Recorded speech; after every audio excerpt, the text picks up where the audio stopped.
a lot out of it. So yeah, we are here to talk about compostable food serviceware, embracing it as a compostable feedstock. And so Eco Products is a food serviceware manufacturer. We make single-use food serviceware that is either certified compostable or made from recycled content. And about 80% is the certified compostable. And we work really hard to make sure that our products are tested, that they work in various compost piles, and that they also work in your hands in the applications that restaurants, arenas, stadiums, universities need them. And we recognize that there are impacts of disposable packaging. And so we really work as a team and as a company to build circular systems that enhances food waste collection. And then, like I said, the products are successful in their applications and then in their end of life. And we promote reusable as much as possible. We really want reusables as a society, but we all know that we are far, far from having reusables be the one and only answer. So I think, as Mike said, there's just not one single point and one single solution. So, and we also want to give a shout out to Vegware. Our counterpart, Ellie Ventura, really helped with this presentation. And Eco Products, we acquired Vegware within the last year, and they're basically like the Eco Products of the UK. And they have a phenomenal set of really unique products that help restaurants and large venues really achieve their goals as dining operations. So let me get my mouse here. So certified compostable packaging does get more food to piles. There's been, and we'll go over some studies that have been proving that there's a lot of food that gets missed when in front of house does not get collected. But we do recognize there are lots of challenges and opportunities with using compostable packaging in compost systems.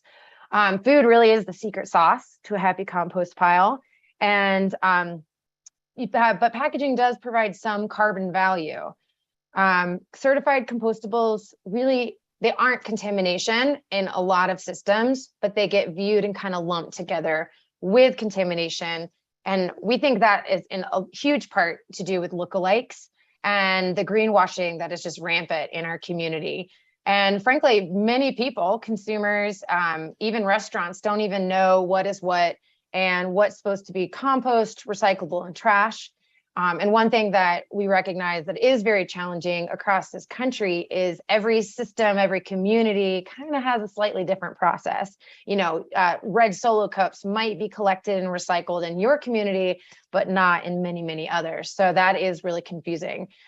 So we think the responsibility from food service product manufacturers is very important to properly test and label products. We put the certified compostable logo on our products. We put BPI certified. We get it field tested. And we really encourage other manufacturers to do the same, because we really need to get on the same page and the same language to help clear up some of that confusion that consumers face. And obviously legislation is a big one. Here in California, it's wild and probably the most robust. But there's a lot of opportunity with that. With SB 1383, obviously there's a huge goal to increase food waste diversion to 75%. And that's an enormous number. And obviously infrastructure has to catch up. A lot of systems have to catch up. But without accepting compostable food serviceware, there's a lot of food scraps that get thrown away and put into the landfill. And so we're really excited about some of the creative solutions that are coming about in today's world, because there's decentralized compost systems. There's some really unique in-vessel systems where large venues and universities can actually compost on site.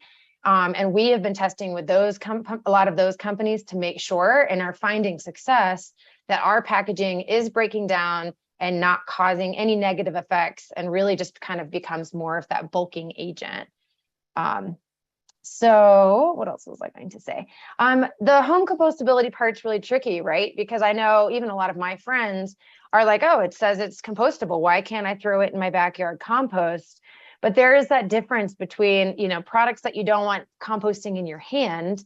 They actually need to be sent to more of an industrial setting, which isn't available to people nationwide or even, from one community to the next. So this is another reason why I think there's actually a lot of interest in testing, and we're heading in a direction, we hope, of more products that are functional on the front end, but actually can end up in home compost piles. And I know as a company, we're definitely working on that.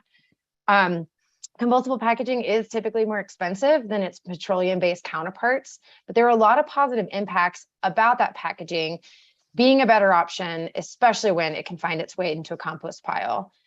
And I know we all know awareness, education, and understanding are huge. You can even see that in the recycling industry. I mean, how many decades have we spent trying to get people to understand what happens with recycling? So I think this is a really huge, important process and an important focus that as communities, we all can work towards.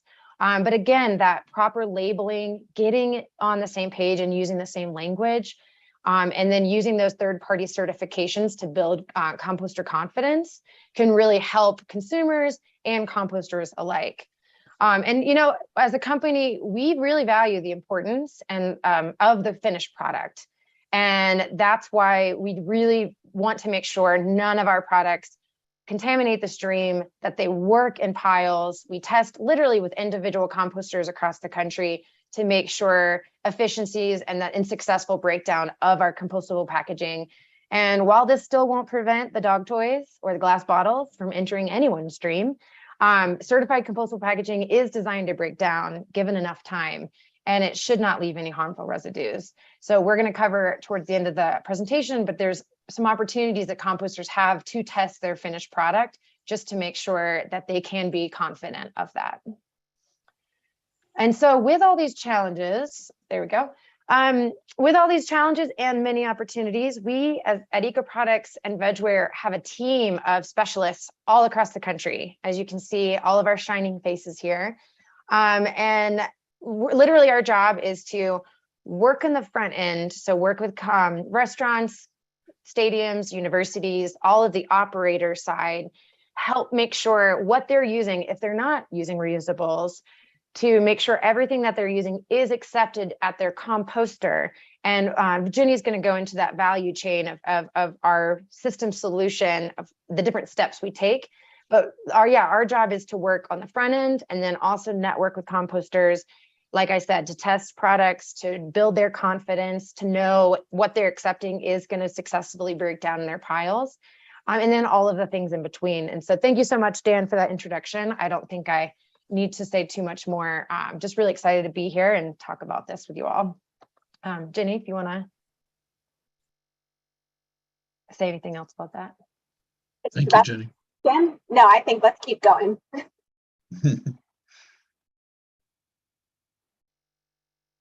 All right, so now it's my turn. If you hear some grunting, I have a slightly needy and grumpy pit bull at my feet who might have some things to say while I'm presenting this thing.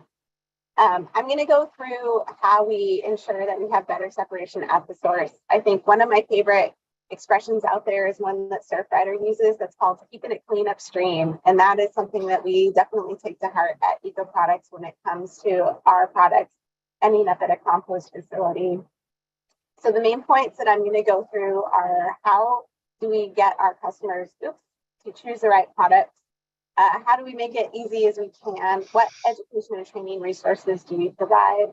The importance of having a strong relationship with your hauler and then collaborating with your composter. Next slide. So I'm going to go through this a little bit out of order. Legislation is definitely the first step in guiding procurement of the right products. I think it didn't used to be that way, but we do, particularly in California, have some really strong state and local legislation that's providing guidance for customers on what they can and cannot buy when it comes to either single-use plastics, which in a lot of communities is banned, or specifically what types of compostable products that they can buy. And so when we're working with our customers, that is often where we first start, is looking through the legislation, paring it down, trying to make sure that they can understand what the legalese means. It can be very, as someone who came from 6 years in local government, I know that we don't always write clearly in a way that everybody can understand. So our product and zero waste specialist team is that resource for our customers.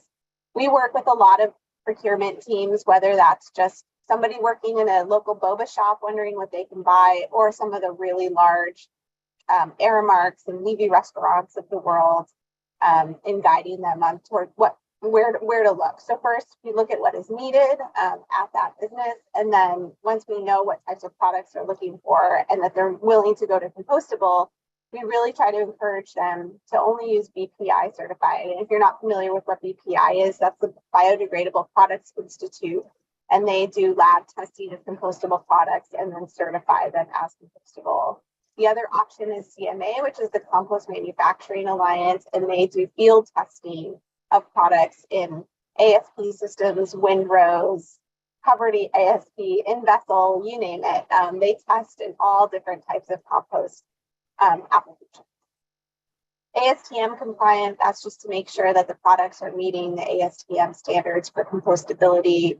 And then, as I mentioned before, are these products locally accepted, not just locally accepted under the existing legislation, but are they locally accepted by a composter? Is there somebody who can actually take that product and have it be part of the feedstock for the compost? And once we have all of that information, then we can recommend a bundle of products that can be used in that community. So where it gets complicated is we have a chain of restaurants all over California. We really have to dig deep and make sure that each one of those restaurants is using the products that is compliant in their community, which isn't always popular with a restaurant chain owner, but it's necessary to make sure that the composters are getting with it. Next slide. So we try to make it easy to do the right thing, and that is in terms of education and outreach. So we have basically 3 tools that we rely on, which is a triple bin system. I know that there are a lot of places where landfill bins are not used, but we strongly encourage it, the reasons that I will explain. We can provide comprehensive signage, and we encourage everybody to use a lot of images. I think any of us who have worked in this field for a long time know that people don't read signs, especially if they're in an airport or they're on vacation or they're skiing. The last thing they want to do is stand by some bins and read some signage about where their plate should go. So we try to make it as clear, use lots of pictures, make sure that language is not a barrier in understanding what goes where, to try to get everything into the right bin. And then using all compostables. Where we really get into trouble is if you have a compostable cup with a plastic lid on top, or plastic cutlery with a compostable plate. People are definitely not going to look and try to figure out where the fork goes versus the plate goes. So we encourage our customers to use all compostables and not mix and match. With supply chain issues, we understand that can be a real challenge, but that is something that we are always trying to do. We will do custom signage for our customers for free, just to make sure that everything is going to the right. The reason that we do encourage a landfill bin too is that, as Megan mentioned, commercial composting is not available everywhere. And so if or a composter will want fiber, but they might not want PLA. In that case, that PLA needs to go into the landfill bin. It's not what we want. That's obviously, we don't want to be contributing to the single-use disposal world of sending to landfill, but it is better than sending something to a composter that a composter does not want. Next slide. Education and training is something that we take very seriously. We like to come in all phases. And so a lot of what we can do, a lot of the tools that we use for education and training will often start with a waste audit or a waste characterization study.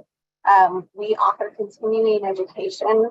So for some of our long-term customers, we can go back year after year and make sure that staff understand what is expected of them in places like a ski resort where they have a lot of seasonal workers who may be coming from other countries, speaking other languages. It's important to make sure that as that staff comes in for the season, they know what the rules are.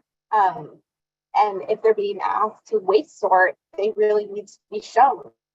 How do they waste sort? How do you do that? For us, it seems it's something that we love. I think a lot of us here don't mind getting our hands dirty, and it seems pretty intuitive, but that's not something that everybody necessarily enjoys or understands how to do.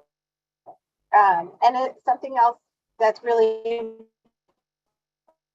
important is having internal, having a food and beverage manager or somebody higher up in the organization who makes it clear to staff, whether it's through a letter or through an all-staff training at the beginning of the year, that this is what they're doing and explaining why they do it, not just how, but why are we doing this is key for getting everybody on board. We also really suggest, if possible, going on a tour of a compost facility. We took one of our big distributors this summer to a compost facility outside of Boise.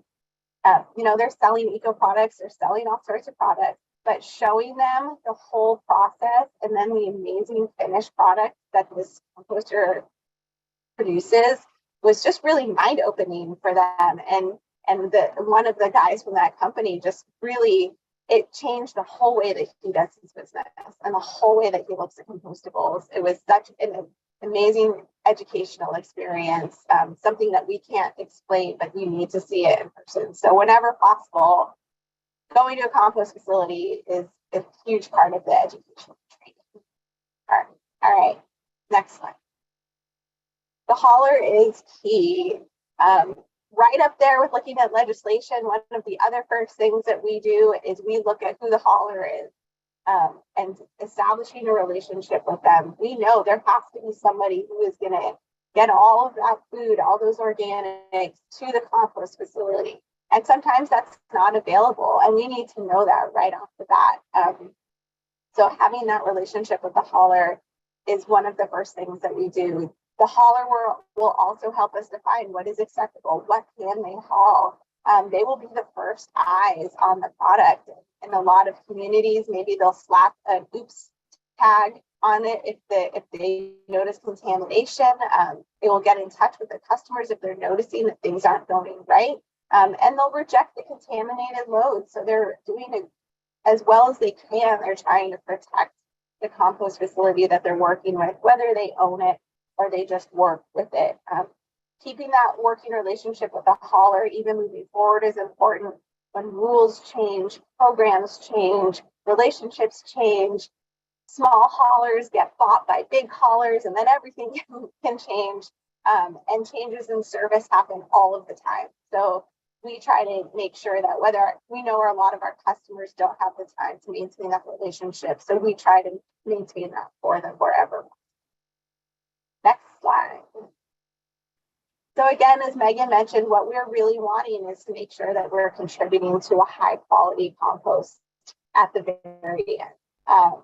And so composters, we try to stay on top of what composters will accept. And this is another area where, rightly so, the rules are changing all the time. So we understand that in every community, every composter, the time frames that they're running through can be different. The types of technology that they're using can be different. What they want can be different. We have a couple of composters in Washington that will not take sugar. They do not want molded fiber products, and that's just because of the way that they are. That's just because of the system that they're using and the temperatures that they're running their piles at. And that's really surprising. They'd rather have PLA than fiber, and that's unusual, but that's important information for our customers to know.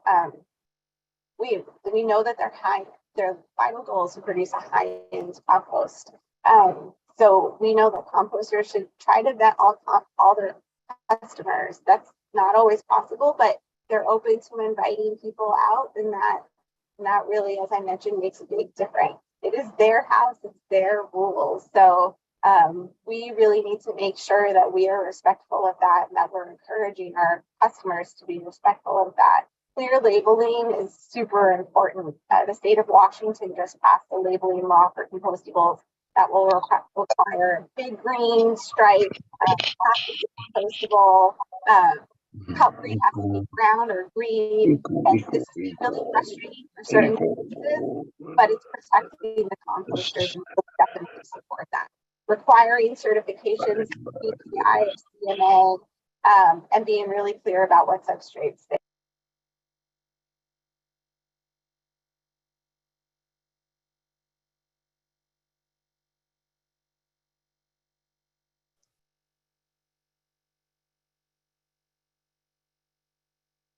Somebody muted There we Jenny. go. Oh, there you go. Megan, can you go back a slide, please? Thank you. Rejecting contaminated loads happens all of the time, and composters just deciding that contamination is too much for them also happens all the time. And so that's another area where we just try to work with them and continuing to test our products, and then working with our customers on double, triple, quadruple sorting to make sure that they only get what they want. It's a constant effort, and we feel very committed to doing that. All right, Megan, next one.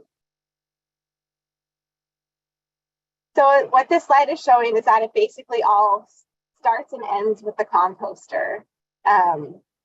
There are opportunities for education all along the way, but ultimately what the composters will accept drives that initial procurement process.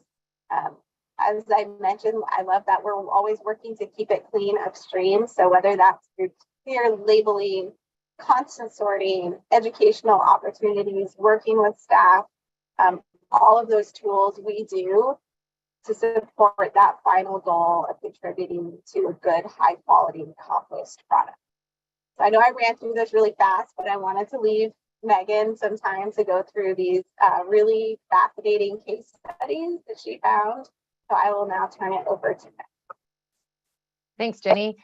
Yeah, so there are studies and there's field testing, there's people that are proving that compostable packaging does contribute towards a compost pile and does not contaminate.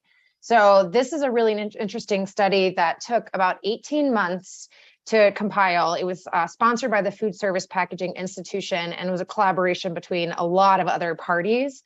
And they looked at four different types of restaurants in Chicago. So there's a full service restaurant, museum that was quick service, school tech cafeteria, and a university quick service cafe. And what they looked at was different kinds of data on how they operated, and then what was comprised of their waste streams. And it suggests that venues, their findings were that venues that adopt compostable food serviceware and then have those favorable conditions. So similar, so what Jenny was talking about, good training, consistent signage, the 3 bin systems, less items to sort, less choices for the consumer. All of those practices, they actually found that contamination levels were lower when there were more compostable items adopted. And they also were able to collect higher food waste streams. So unfortunately, we would love to say that people at restaurants and all these cafes eat 100% of their food, but that really isn't the case. So this study definitely proved that at all these venues, there is valuable material that is being wasted at the post-consumer level.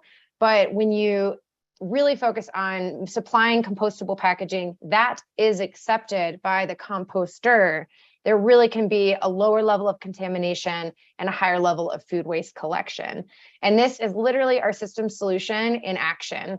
So yeah, it really, a lot of these strategies reduces confusion for staff and consumers and composters alike, which is really important. And then I was just going to highlight quickly a couple of third-party studies that really demonstrate that compostable packaging is valuable. Click.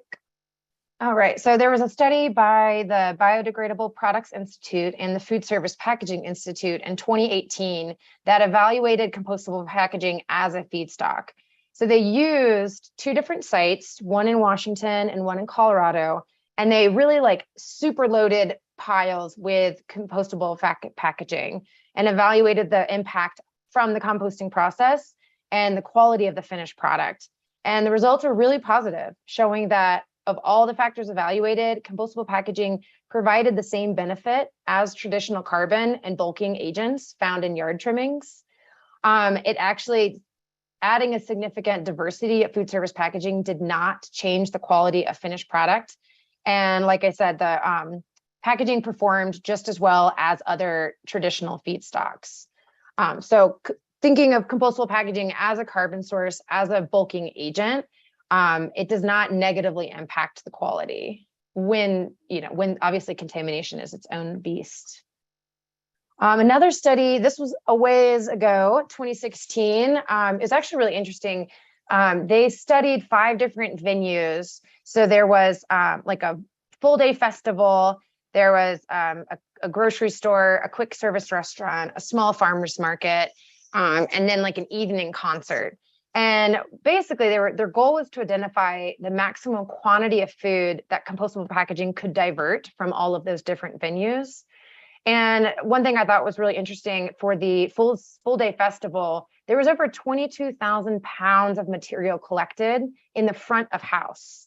So we think that front of house is typically all packaging, but really there can be a significant portion of it is that valuable food waste. And of those 22,000 pounds, 50%, almost 50% was food waste. And then the little images I have showing for you, basically this study proved that recycling alone would not help any of these venues in like true waste diversion. But when you couple recycling, front of house, back of house composting, and food service packaging that is also compostable, you get much, much higher diversion rates. So obviously there's still going to be diapers. There's still going to be maybe like a souvenir plastic cup that's shared at whatever venue. But you can really achieve a much higher diversion rate when you successfully implement all of these things. And I know with the large festival, they actually had staff and volunteers at food waste, the bins, the 3 bin systems at the end, which we always recommend if venues are able to do that, to have help consumers, help guests with that decision making, just to really help reduce contamination from the start. Another study was from EcoCycle. Now, EcoCycle is a nonprofit and a hauler, actually. They do amazing things here in Colorado. And they studied 18 different front of house food service front of house collection services. And their studies with all of their different outlets, they found at least 56% of the material collected in front of house was either food or napkins. And again, this is contrary to that belief that front of house is just only packaging. And this just shows that front of house collection, compostable food serviceware really can capture more of that valuable product that composters want. All right, so I'll give this back to Jenny to talk a little bit more about testing. Yes, so we mentioned that there's a few different ways that manufacturers of compostable products can test their products. And again, we encourage all manufacturers to do this. That definitely is not the case right now. BPI has this no-cost testing program where they will work with composters to test their overs, which is the overs are what is left over from the first cycle of composting. So after things have gone through the piles and they've been able to sit for a while, whatever is left, some composters will then take those overs and then run them through the process again. One of the values of doing overs testing is to screen it and see what compostables have not broken down in that first phase of composting. And so this is a free service. So we definitely know that there are some compostable products that might end up in the overs and could go through another round. So this is great. It's free, especially if you're a composter who wants to run your overs through multiple times. This is a great program to take advantage of. The other one is run by CREF, the Compost Research and Education Foundation, which I believe Dan is pretty involved in, right? Yep. Yes. Yeah. Dan, do you want to share any notes about this field testing program? Do you have here? No, go ahead. We've got to bring your presentation to a close so that Mary can also speak. Great. Okay. So again, you can read through this if you want online, but field testing is great because BPI does mostly lab testing. And so some products may behave really well in a lab, but not, they might behave differently in different field environments. And so doing field testing is really crucial. And so this is a great program that's provided by Samaria. Now I will stop talking because I definitely know that we need to move on to the next presentation. Yeah, we'll just close with, oh, well, yes, this Yeah. one. So these are just a variety of third-party certifications that are out there. I won't go through all of them. The top are for products, and then the bottom are the different compost certifications that are mostly related to being or organic listed or organic certified for application on organic. Awesome. And lastly, we'll just close, together as communities, as human stewards of this earth, let's make circular economy a reality. We really need to move towards this regenerative model of living. And in terms of packaging and serving food and eating and consuming, let's all reach for reusables as much as possible, and then work to make the single-use part of the cycle not the problem. So yeah, we'll just leave it at that. Thank you so much. Great. And it turns out rather than having question and answer right now, what we'll do is we'll let Mary give her presentation, because that kind of rounds it out. She's in a food scrap collecting program in Sunnyvale. And then hopefully we'll have enough time after that to bring all 4 of you back, and we can have, some Q&A there up to the break, which isn't for another half an hour anyway. So thank you very much. I know we had some questions, but also some interactions from one of our attendees, and we'll try to fold him in as well. So I want to introduce to you all Mary Lindemuth, who has more than a decade of solid waste industry experience, and she implemented, as I mentioned, Sunnyvale's first commercial organics recycling program in 2011. So her responsibilities include education, outreach, and monitoring of Sunnyvale's commercial sector for regulatory compliance, as well as championing the zero waste programs. The city's liaison to the California Green Business Program and the California's Product Stewardship Council. She also serves on the California Organics Recycling Council, which I also have been on for the last 20 years. It's a good place for us to network and get to know each other's programs, and which is a technical council of the California Resource Recovery Association. So Mary, take it away. Hi, thank you, everybody. Thanks for the introduction, Dan. So I'd like to talk a little bit today. Let's see. Everybody see my slides? Yes. Yes, okay. I'm trying to advance the slide, but it is not advancing. Uh-oh.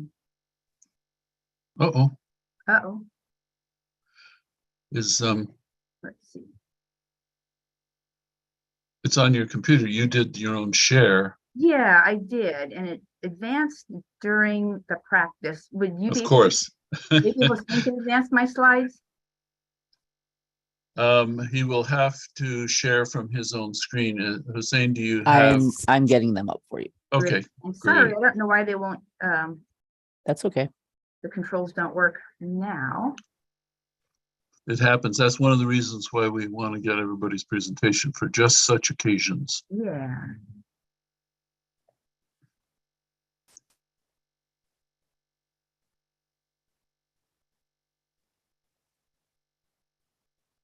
Hey Mary, my computer's freezing a little bit. Let me Uh-oh. give me a minute. Why don't you start talking?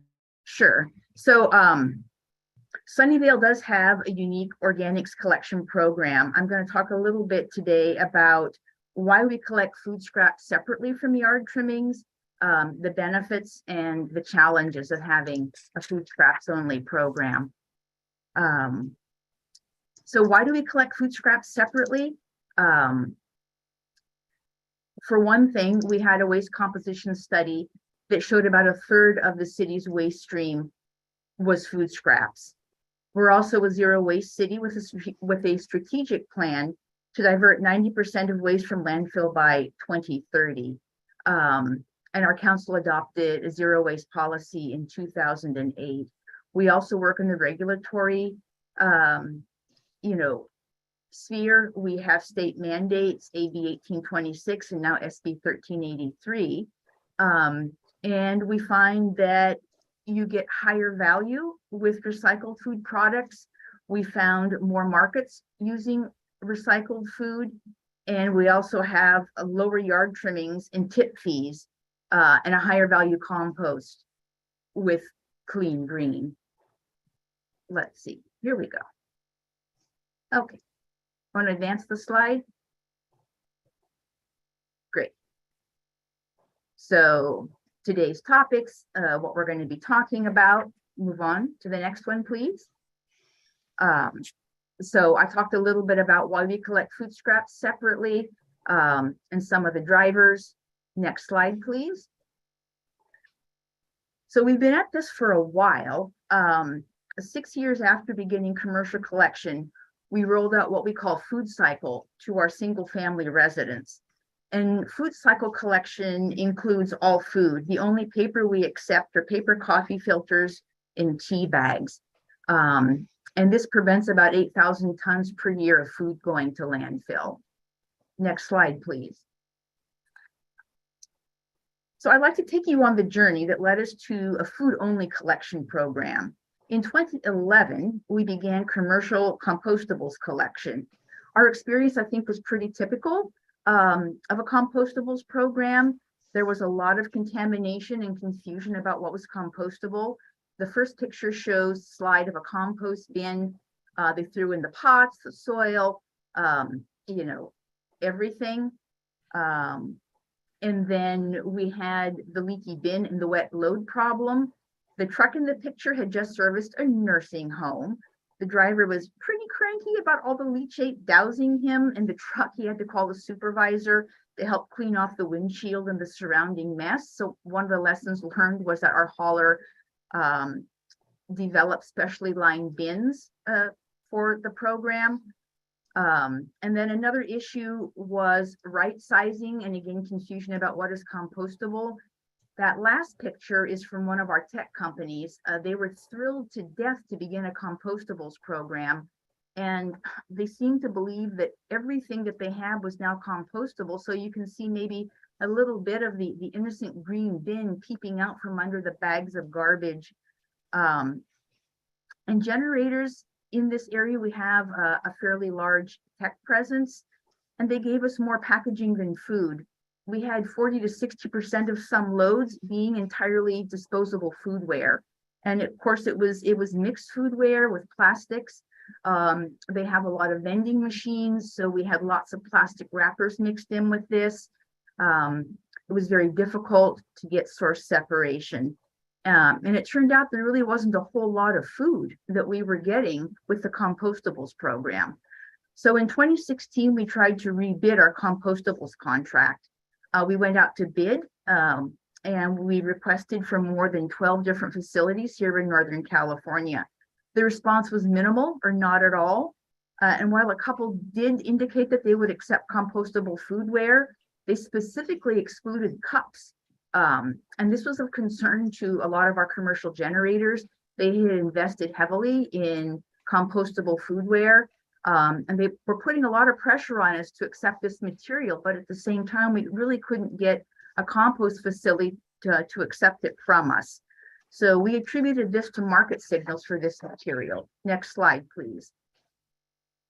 And by contrast, we had no trouble finding markets for our source separated yard trimmings, which we've collected for decades and very successfully composted.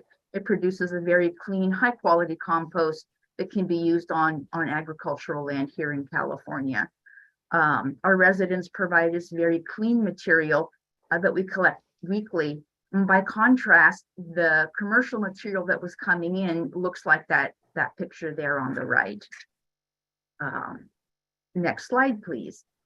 So we designed a pilot program to evaluate food scrap collection in our residential neighborhoods. Our data collection included lid flipping, where we assessed material quality and volumes. We did floor sorts at our MRF, opened up bags to see what kind of food scraps people were placing out, making distinctions between leftovers, spoiled food, and so forth to better target our outreach. We audited carts along 5 different routes, and it was really interesting to see the differences in the different neighborhoods. In neighborhoods with a lot of renters who worked at tech companies, there wasn't a lot of food to be had. We realized they were eating at work and not bringing much home. By contrast, there's one neighborhood with a lot of ex-retired military. We're right next to Moffett Field here in the South San Francisco Bay Area. And there were a lot of immigrants in the community, and that neighborhood tended to have a lot more food scraps in their bins. So finally, we mailed out a written survey to evaluate what residents liked and didn't like about this program. And one of the things they didn't like was the reduction in garbage capacity, because we provide service in split carts, as you can see, and so that does reduce garbage capacity. However, we considered it successful, and our city council approved a citywide rollout. Next slide, please. So that's our mayor on the left and the GM of our hauler on the right, showing a split cart. So we did change up the split cart ratio to increase the garbage. We offer 3 sizes of carts. A central divider keeps food scraps separate from the garbage, and our collection trucks are split body. Food scraps go on one side and garbage on the other. And we had to design the carts to align with the collection truck hoppers so that spillage doesn't occur. You saw that one slide of the truck in the initial program. And so it's a huge technical challenge to get the truck hopper to align with the cart so that you don't get spillage. All the food scrap compartments are 23 gallons, no matter the cart size. Residents do complain that it's too big. You expect us to waste food because no one makes 23 gallons of food scraps in a week. So even though it's larger than what they generate, again, the challenge is spillage on the street. Because there are so few source separated food scrap programs, cart manufacturers have little incentive to design or build specialty carts like this. So that's the current challenge we're working through. Next slide, please. And then residents had very different responses to this source separated food scrap program. It took about 12 weeks to roll the program out citywide to all the neighborhoods. So after each successive week of a new neighborhood receiving carts, our phones would blow up week after week. We were inundated with questions and comments. And while some residents sent us thank you notes on scented paper, others took concrete action. They removed this cart center divider. They duct taped or zip tied the food scrap side shut. Oh, they sent more direct messages as well. And then others were genuinely confused. You can see that one picture where they didn't get that they were supposed to take the bag of food scraps and place it inside the compartment. And so instead they would put food scrap pails inside the compartment or put the food scrap pails on the curb next to the bin. So, you know, being something new, that was confusing to a lot of people. Next slide, please. However, we were pretty pleased with the rollout. In 2018, we did divert 3,000 tons of residential food scraps from disposal. It decreased residential garbage tons very quickly by 18%. The following year, residential garbage rates decreased instead of increased. So every year we would get complaints from residents when fees would increase. We got not a single comment from anyone that their garbage fees actually went down the following year. Next slide, please. So one thing I want to talk about is the ick factor, because it's significant in running a food scrap program. It requires you to convince people to separate food and put it in a separate collection container. In all the years I've been doing this, I think it's easier to do a commercial food scrap program than a residential one. Commercial food service employees understand food, and they're usually pretty happy to participate in the program once they understand what we're doing with it. Behavioral change is one of our big challenges.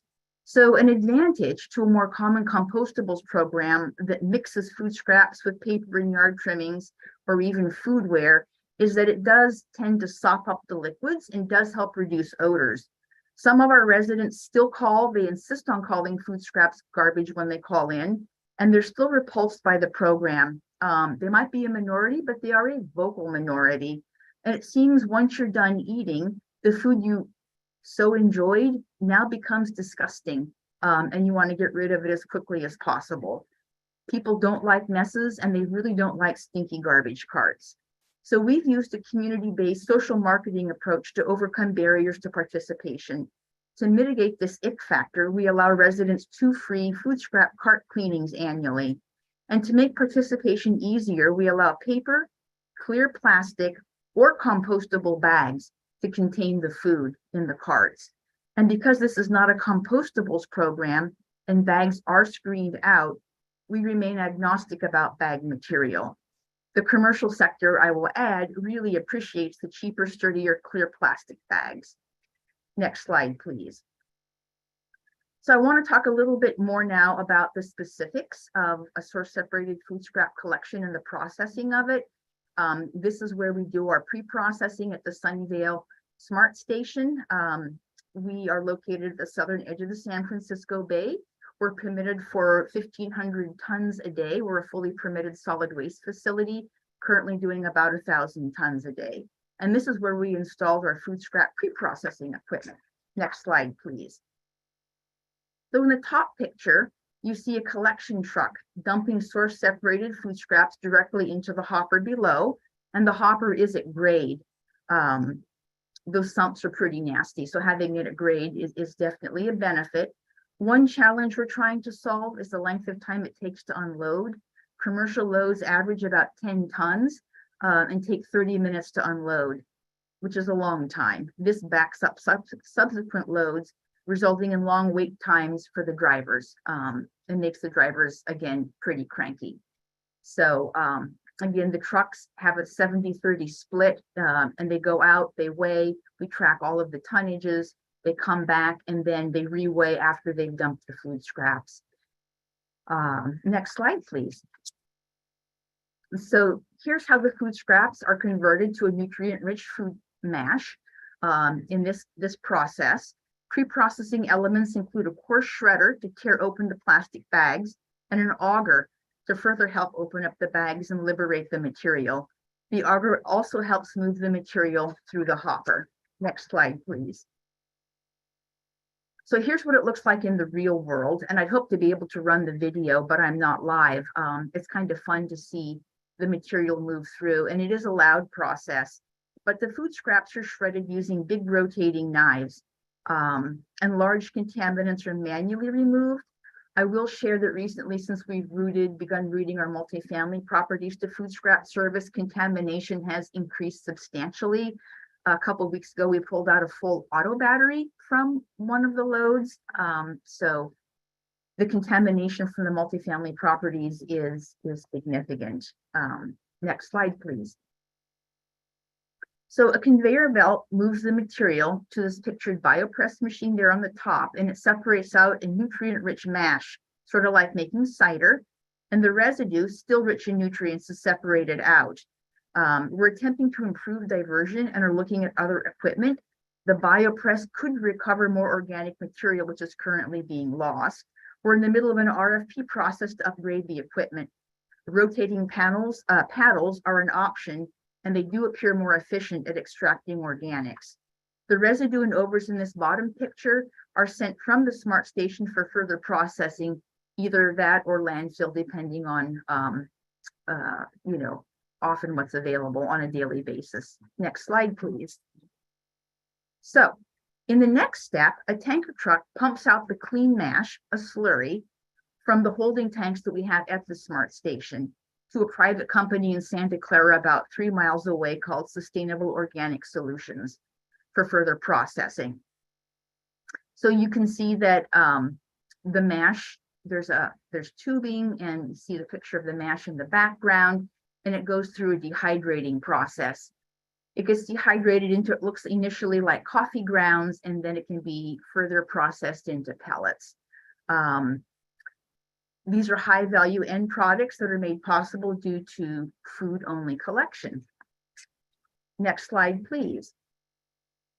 So our city council has been very supportive and encouraged food scrap collection from all of our apartment buildings as a justice measure. And we did get complaints from the multifamily community saying that we were not allowing them the same opportunities for diversion as we were the single family homes. So council deemed that we would begin food scrap collection in our multifamily properties prior to completing the commercial sector. And even several years before we were able to offer multifamily properties food scrap service, we were obliged to place a drop-off bin at the SMART station for food scraps, and people would bicycle in, drop off their food scraps. It was pretty well received. So this is a picture of a food scrap cart at our multifamily property. You will notice that it is brown. Under SB 1383, food scrap collection must have a brown color separating from green, which would be a compostables program. One of the downsides to been an early adopter of organics diversion programs is that we bought a lot of green bins initially, and we're going to use the green bins for food scrap collection. And then SB 1383 had color requirements for bins. So we were obliged to go out and purchase a lot of brown bins. So we have had a delay in getting trucks due to supply chain disruptions, but we do hope to have commercial routed completely to food scrap collection by September of 2023. Next slide, please. So talking about the future, the SMART station is co-located with our wastewater treatment plant and the Sunnyvale landfill, which we closed in 1992. Since 1994, we've piped landfill gas to our POTW, displacing fossil gas. Over time, landfill gas production has decreased, while energy demand continues to increase as we build a new primary and secondary treatment facility. We're planning anaerobic digestion of this organic slurry at the wastewater treatment plant in the next few years. In 2019, we ran a 6-month pilot to test if food mash could effectively be co-digested along with the sludge and used as a supplement for energy production at the plant's digester. The pilot showed very promising results in terms of gas production and greenhouse gas emission reduction. The excess ammonia produced by the additional food waste requires a new deammonization system and a solids thickening process modification to more efficiently blend food waste with solids before digestion. The design for these changes is underway as part of a Clean Water Program secondary treatment project. The additional estimate for the entire project, including design, construction, and support services, is about $18 million. The design includes the capacity to handle 140 wet tons per day, which is about 30,000 gallons of food wastes. The project is anticipated to be completed in 2026. Next slide, please. Through co-digestion of diverted food waste in the anaerobic digesters, the POTW will help achieve SB 1383 mandated goals while producing and making beneficial use of biogas. The food mash or slurry, along with the food juice, can be easily digested, and it's not an energy-consuming process. Total emissions transporting the food mash from the SMART station over to the facility in Santa Clara, 3 miles away, are 26.56 metric tons of CO2 equivalent, whereas the emissions from transporting the same material from the SMART station to our co-located wastewater treatment plant are 0.57 metric ton of CO2 equivalent. So the energy in biogas produced on site will reduce the amount of energy that would otherwise have to be purchased from our local utility PG&E. So this project is an excellent candidate for any future grant opportunities offered by state and national level agencies for co-digestion projects. Next slide, please. So in 2019, we applied for a CalRecycle grant, were waitlisted, and finally approved for funding this year. Funds will be used to retrofit and upgrade the food scrap processing equipment. As mentioned before, we want better, faster in feed. We're considering a depackager for more contaminant removal. Our goal is to increase diversion up to 85 to 90%. And our plan is to rerun the residue in the overs over our MRF line for further diversion. And I will close by saying there's always a tension between feedstock purity and the volumes recovered. And so the challenges continue. Thanks very much. Next slide, please. Thank you, Mary. Thank you very much. We do have about 5 or 10 minutes for questions if the other panelists can be put on. I didn't have any specific questions in the Q&A, but I did have some general questions for you and the panelists throughout the presentation.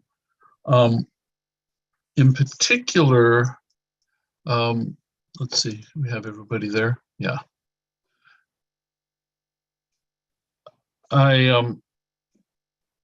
It looks like and this is a question for our tech support.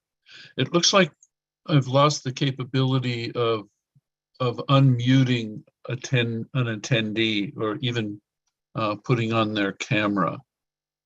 Who would you like to unmute? The person who asked that question in the chat, the Q&A. Correct, Ahmad. Let me allow him to talk. All right, he should be able to talk now. Top of the day, everyone. Can I be heard? Yep, we can hear you. Okay, great. Thank you, everyone. Wonderful presentation. Very inspiring. I'm in Stockton, San Joaquin County. I was kind of surprised to see that the data was very San Joaquin heavy, but in very pleasant surprise. I asked a few questions, so I'll just go through them again. One is in terms of fiber textile composting. I work with a group called Fiber Shed. They're in this same area, Northern California area, and they are actively running a fiber composting project that I would love to connect with this effort and also amplify and expand for folks. So that's one. The other has to do with workforce development, which is something that I'm passionate about, specifically on food waste composting. And I enjoy the pleasure of serving with different groups in terms of that, both farmers as well as municipal groups and organizations, CBOs, the whole gamut. So very interested in bringing job opportunity, workforce development opportunities to my area. And lastly, shortly, I'll be joining another meeting of the SURF committee or team. That's a huge grant initiative. That's a tri-county initiative. So we really have an opportunity to amplify everything that was spoken about today across those groups and sectors. And again, I would love to facilitate.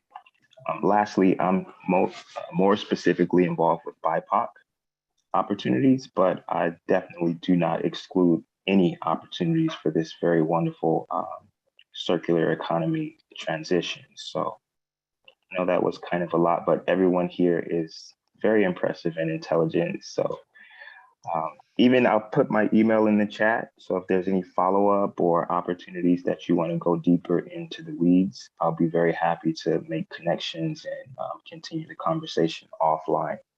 And thank you again. Really excellent.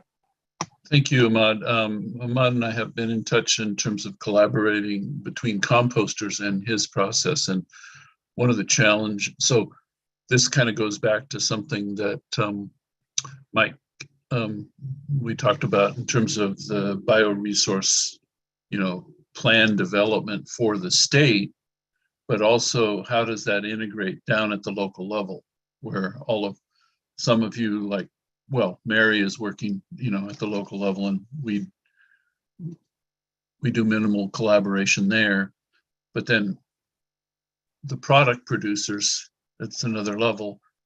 And fiber composting isn't part of the food system, but it's a big issue for composters as to whether they'll even get into that business. And again, it's the same problem with food of, synthetic versus organic fibers. So if you just maybe speak to your forms of collaboration with producers as well as you folks in the collection business, and what this points to is that there is a feedstock segregation issue, and you all have touched on that. The biomass is, we're looking at the biomass as part of how do you add more nitrogen back to it, or do you need to?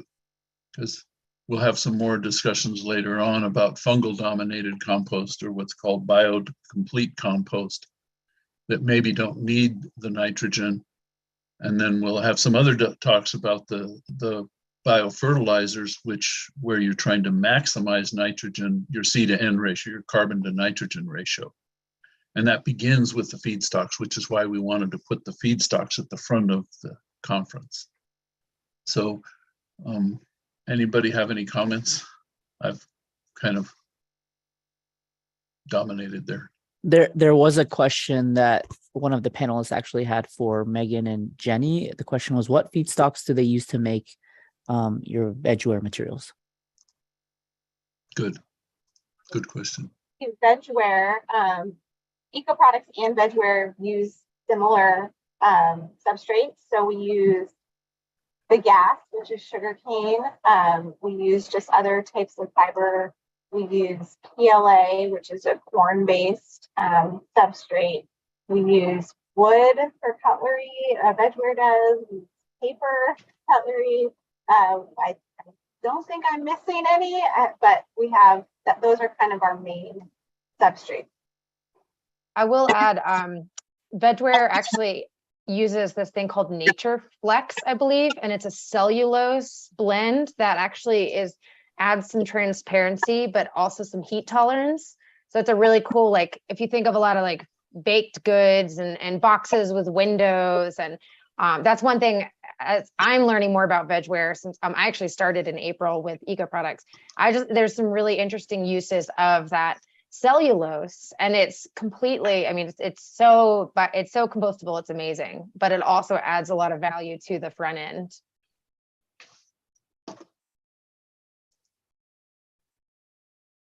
Great. Okay, great. Well, we actually are right on 10:45. So this is time for, really appreciate all of the presentations. And I share Ahmad's perception as well.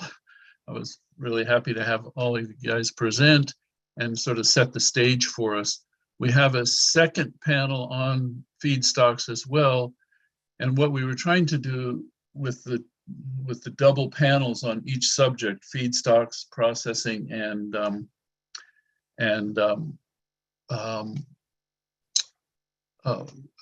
product sales, formation, and distribution, is to understand the interconnections between all of those, as well as currently, and then how do we solve the problems. I was really appreciative of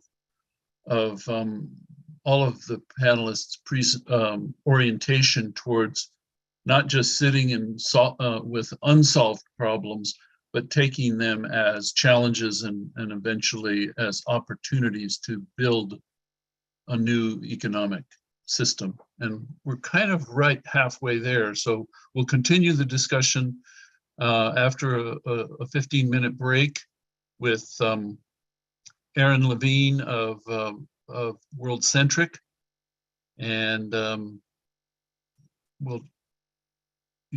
moderator will tell you about her background, as well as Steve Kafka, who's been in the biomass and the biorealization business for many years with UC Davis, but is going to be talking about manure feedstocks.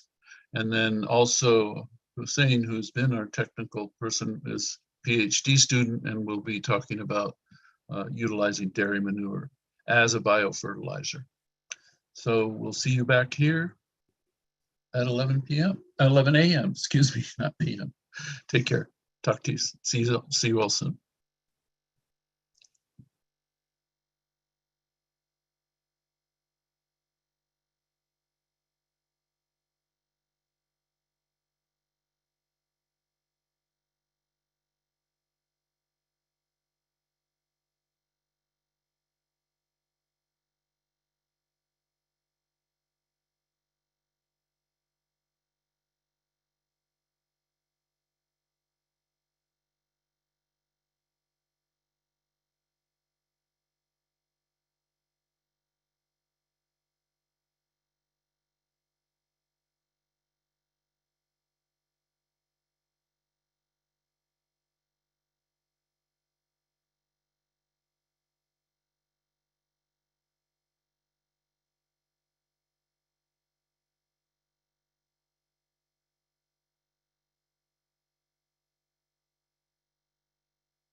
Kevin, do you have the recent list of the bios? Yes, I'll be talking Great. through that in the presentation. Perfect. Okay, great.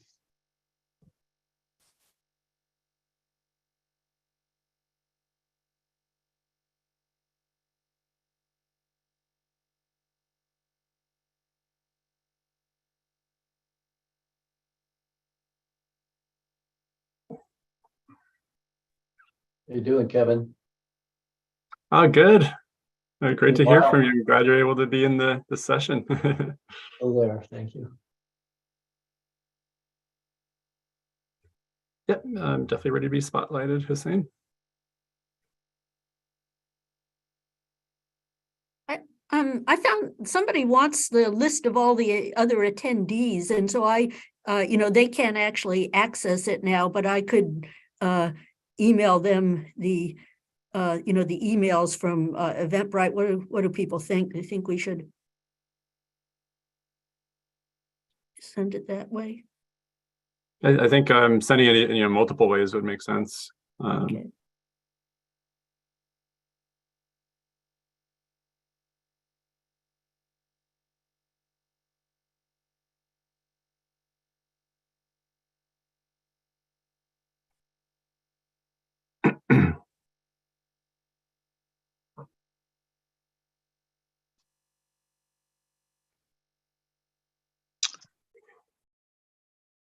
I'm sorry, is Jenny or Megan available to answer a question in the Q&A about PFAS coding? Did you say my name? Yeah, Megan? Megan? Yeah. Yes. Oops. Can you get into the Q&A and see the question that's to you? Yes. Okay. There are concerns, but you ask. You can answer that by typing in an answer. Okay. That Cool. would be I'll do great. that. Super. Thanks. All right, so we have reached 11 a.m. and it's time to start session 2. So first, hi everyone, I'm Kevin Esslinger, and to give you a little background on myself, I specialize in cows and cars at the California Air Resources Board over the last 15 plus years, as well as during my environmental studies within transportation and animal science graduate programs at UC Davis. Beyond transportation, greenhouse gases, and livestock, I manage a number of grants, including the California Clean Biomass Collaborative that you heard about during the first talk today. The collaborative is facilitated by Cal Poly San Luis Obispo with the PI Professor Mike Picola, and is working toward the near elimination of agricultural burning in the San Joaquin Valley by 2025. So for session 2, we're continuing on the same theme of bioresources feedstocks from session 1. For all attendees, remember to use the Q&A feature on the bottom of your screen to post your questions throughout the presentation, so we can ask questions at the end of each speaker's presentation, as well as at the end of the session Q&A. So I'd like to introduce our first speaker, Erin Levine, who is a resource recovery manager at World Centric. Erin has been involved with resource recovery for 18 years, and in the last decade has focused specifically on the sales and marketing of finished compost. She has supported commercial compost facilities throughout the West Coast and has worked closely with the end users of compost, particularly the agricultural industry.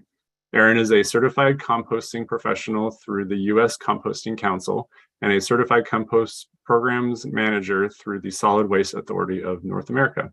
All right, go for it. Thank you, Kevin. Okay, let's share my screen.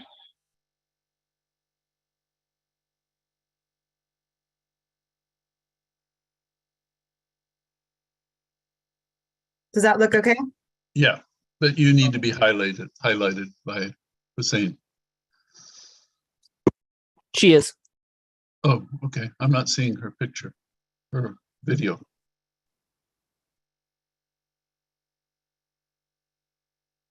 I'm seeing the presentation just fine. Okay. You're good to go. The webinar is spotlighting Erin. You can see her. Great. Okay. So hi again, everybody. I'm really happy to be here today. This is actually my first CBA symposium. I am the resource recovery manager at World Centric, and my primary focus is on claims and certifications, but truly ensuring our food serviceware is properly discarded. At World Centric, we also have our own product development and R&D group, and their primary focus is to create better performing and regenerative compostables that are designed with the end of life in mind. So I wanted just to start by sharing a little about World Centric's background and history. And if you're familiar with World Centric, then you know that we're a giving organization, but you might not know that we have roots as a nonprofit. So World Centric actually started as a nonprofit to raise awareness of humanitarian and environmental issues. In 2005, we began selling compostables to fund the organization and our outreach funding. But the business grew, and World Centric eventually converted to a social enterprise for profit, and shortly after became the first certified B Corporation, in addition to being a California benefit corporation and a minority certified business. So with sustainability and impact in our DNA, World Centric continues to donate 25% of profits year over year in a combination of grant funding, product donations, and also carbon giving. And our funded projects are highly vetted to generate as much impact as possible. Some examples of our projects focus on extreme poverty, sanitation, healthcare. We really aim to drive systematic change to achieve self-sustainability within communities. And in 2021, we gave over $1.8 million and are on track to double that for 2022. It's pretty exciting. So World Centric is committed to our mission of being of service to the people and planet. So we have committed our resources to being active with these organizations. In addition to our giving program, we also commit 1% for the planet. So 1% of our annual sales goes directly to approved environmental, sustainable nonprofit organizations. And further, being a part of US Composting Council and of course ACP and the California Compost Coalition is really vital because we're huge advocates for closing the loop and ensuring our products are properly discarded. And lastly, being a member of the Sustainable Packaging Coalition, in particular participating with the Compostable Packaging Collaborative, really helps keep us informed, and we really value being a part of the bioeconomy. Because of World Centric's strong sustainability commitment, we source materials as responsibly as possible. In fact, 95% of our eligible paper products are from FFC certified sources, and we're replacing wood fiber with bamboo and sugarcane where possible. It's also critical to us that our products are sourced ethically and made with integrity.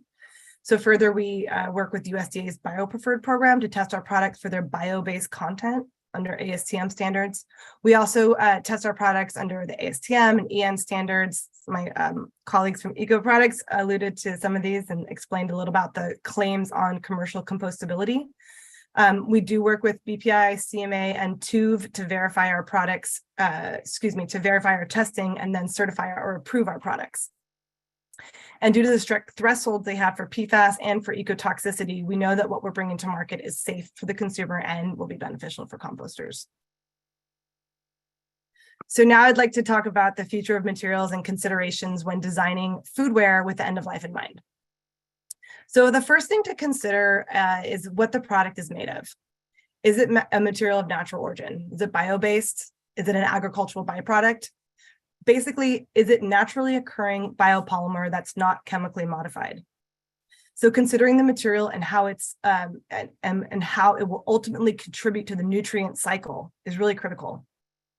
Materials of natural origin will be positive contributions since they ideally have zero toxicity and have minimal processing. An example of this is like a coconut shell. So one could take a coconut shell, break it open, clean it out, use it as a bowl. That might sound great, but might not be realistic to make the product suitable for all applications, nor scalable, nor at a price point that consumers want to pay, or acceptable for all compost systems. So let's dive into some of the limiting factors I mentioned. So first would be the functionality. One needs to consider how people are using the product. For disposable food service ware, the average use is more or less about 2 hours. So an item will need to maintain its integrity for the duration of use. It needs to withstand heat, oil, and moisture, depending on the application.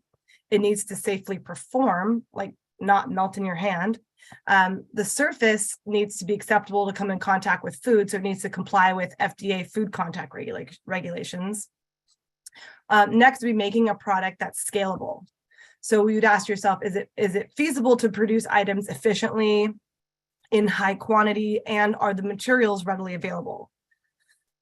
Basically, can you meet the market demand? Of note here that producing foodware is energy and water intensive, so minimizing your impact for those fronts should be a consideration. Next up would be price, of course, is price. Can this product be made, shipped, and sold at a desirable and competitive market rate? And last but not least is the end of life. So is it reusable? And if not, how will this product degrade? Is it suitable for a commercial compost system? Will it meet ASTM standards for compostability? Will it easily decompose in a home compost system? So will a composter consider the material contamination, or is it truly beneficial feedstock to the composter? There are a lot of considerations in designing a natural, functional, scalable, fair-priced, compostable foodware item. So now that we've talked about the considerations, I'd like to, design some considerations when we're designing optimal food serviceware. So I'm going to give some examples of materials and products and just some things that have come across my desk. Well, let's start with plastic straws. So plastic straws, they're banned. They're in many communities, and for a good reason. They're really challenging to recycle. They can persist in the environment. They can pollute the ocean, and eventually they may become microplastics. World Centric actually stopped making even bioplastic straws since they're so pesky and they're not designed with the end of life in mind. So alternatively, there's a paper straw, which is derived from material of natural origin, paper, and it's preferably sourced from a sustainably managed forest. But it's not minimally processed. There are several steps involved with manufacturing, like pulping, forming, gluing, not ideal in that regard. And it functions for a short period of time, but that's again compared to a traditional petroleum-based straw, which lasts indefinitely. Is it scalable and at a desirable price point? Yes and yes. But what happens at the end of life? So being derived from paper, especially since most become soggy with drinks, they will easily degrade, and if compost is, they will easily degrade and compost, and if it's just, especially if it's I'm getting stopped up here, if it's discarded in the compost system. However, it may contaminate a recycling stream due to being food soiled, and may easily get discarded in the landfill bin and sentenced to a long life of slow anaerobic digestion. And just of note, if any biopolymer ends up in a landfill or our ocean, we've lost the value that could have been recaptured by the organics processing system. So alternatively, coming to market are pasta straws. Yes, straws made from pasta. I'm not endorsing these, and World Centric is actually not even making these, but I just find them intriguing, so I'm sharing them. So the question, are they material of natural origin? Yes, and not heavily processed. Do they function? Yes, but best with cold beverages, and they tend to hold up and not disintegrate for a fair length of time. They might be a bit brittle and would need to be handled with care, but overall pretty sturdy, and bonus, they're edible. Are they scalable? I'm not too sure exactly, but they seem to be, since they're trending and they're popping up in more restaurants. And a bonus there would be if local manufacturing, or if these could be manufactured locally, it could drastically reduce the carbon footprint from transportation on these items. Price point, from what I can tell, they're offered at a pretty competitive market rate. And then end of life, full material, material of natural origin, inherently compostable, would positively contribute to the nutrient cycle. Again, just some examples of alternative foodware that's designed with end of life in mind. More interesting items that I've come across lately that I think are going to be trending in the future that might be worth a mention as potential bioresources for packaging. One is mushroom foam. So mushroom foam is coming, it's made from hemp hurd and mycelium, and it's a great material of natural origin, but some challenges, it's not quite scalable for commodity use or competitively priced, but again, fully plant-based, compostable, great alternative. Next would be chicken feathers. Chicken feathers are an excellent source of keratin and a fibrous protein. It can make for a wonderful biopolymer. Shrimp shells, great source of chitin, a fibrous polysaccharide. An example of this is the company Cruise Foam, who came to market with replacing polystyrene using shrimp shells. Next, peanut shells. They're made of cellulose and lignin, and it's a really innovative example of an agricultural byproduct that can act as the bioresource for fiber paperboard. Not pictured here, but worth a mention from my R&D team is cornstarch foams, rice hulls, and hemp, all pretty interesting materials.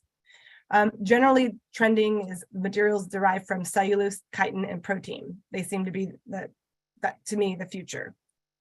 I think it'll take some time for investment in research and development to refine these materials as viable biofeedstocks for compostables, but I'm really grateful to all the creative thinkers and innovators out there doing all the work. Speaking of innovators, so I'd like to shift my gears and tell you a little about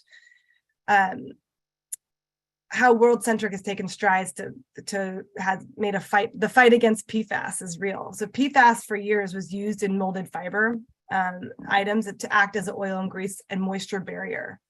It's now banned in a few states and potentially may be banned federally soon. So in order to comply, World Centric decided to invest in research and development to come up with our own proprietary solution that we call Leaf Plus. So we're really proud and excited to be bringing this solution to the market this year. And you might ask why we would pursue our own solution when there's already some easy fixes out there available. But I think it stems back to original learnings with oil and grease barriers that we might have what's regrettable. So as you'll see on the next slide, it takes a lot of time and resources to create a solution with R&D, and there's always risk involved. But as a triple bottom line company, we wanted to be able to guarantee our customers a safe and functional, non-regrettable replacement to PFAS. So as we know, PFAS has functioned as the oil and grease barrier. So marketing a product that can withstand the high heat and grease and oil, yet also be plant-based, huge challenge. So as important as it was to our external assurances, as well as it's also important to us internally to make a product that's safe. So by creating our own solution, we were able to control the vertical supply chain and to ensure ourselves and our customers that we're making a fully plant-based product or solution through and through. So we have successfully tested the final product for its bio-based content, of course, for its total fluorine, so PFAS-free, and for its compostability. And here's a glimpse at the work that went into produce our own proprietary solution. Our R&D team started the work on Leaf Plus in 2017, 2018, that time frame. So, and then 2019, we had focused in on the basis for Leaf Plus, and we were conducting successful lab trials. And then in 2020, we submitted our patent and we began factory trials last year. And this year, we're beginning production. It's really exciting, using the solution, which will start with retail plates and very soon to all of our molded fiber products. So going back to why we would pursue our own solution, we really wanted to ensure for, again, ourselves and our customers were providing safe, non-regrettable solution. So we began to look for third-party validations. And this is when we learned about Chem Forward and what's called the SAFER designation. So we participated in a study with Chem Forward, and they partnered with NSF to do an assessment on our new solution for toxicology. So it was a chemical hazard assessment. So it was evaluated and it very easily passed. Although our solution is proprietary, we can boast about the safety to our customers and composters because of this. So to conclude, I'd like to just mention, I'd like to say that aligning material innovation with recovery infrastructure and then capturing value should be a priority when you design circular products. It all starts with sustainable, or better yet, regenerative materials. Materials of natural origin with minimal processing are optimal. And really further considering what the materials, their carbon uptake and the fertilizer usage is big as well. Next up would be functionality. The final product needs to serve its purpose for its intended use. However, consumers also really need to shift expectations. Like the example I gave with the paper straws only lasting a short period of time, consumers that want to make a more sustainable choice on foodware should either go with reusables or they should start to expect a time limit on using compostables. Next would be scalable. So agricultural byproducts that are truly unusable, that are considered quote unquote waste, should not be treated that way, instead as a resource that really needs to be recovered. It helps if the materials are consistent and we can make the feedstock readily available. Next is price. So if we can recover the ag byproduct resources and minimize processing, it should really allow for less production costs, and keeping it local could keep the shipping down. Hopefully then that would allow the final product to be more price competitive. And finally, being inherently compostable. So bio-based, something that looks and feels earthy, not synthetic, not plastic feeling.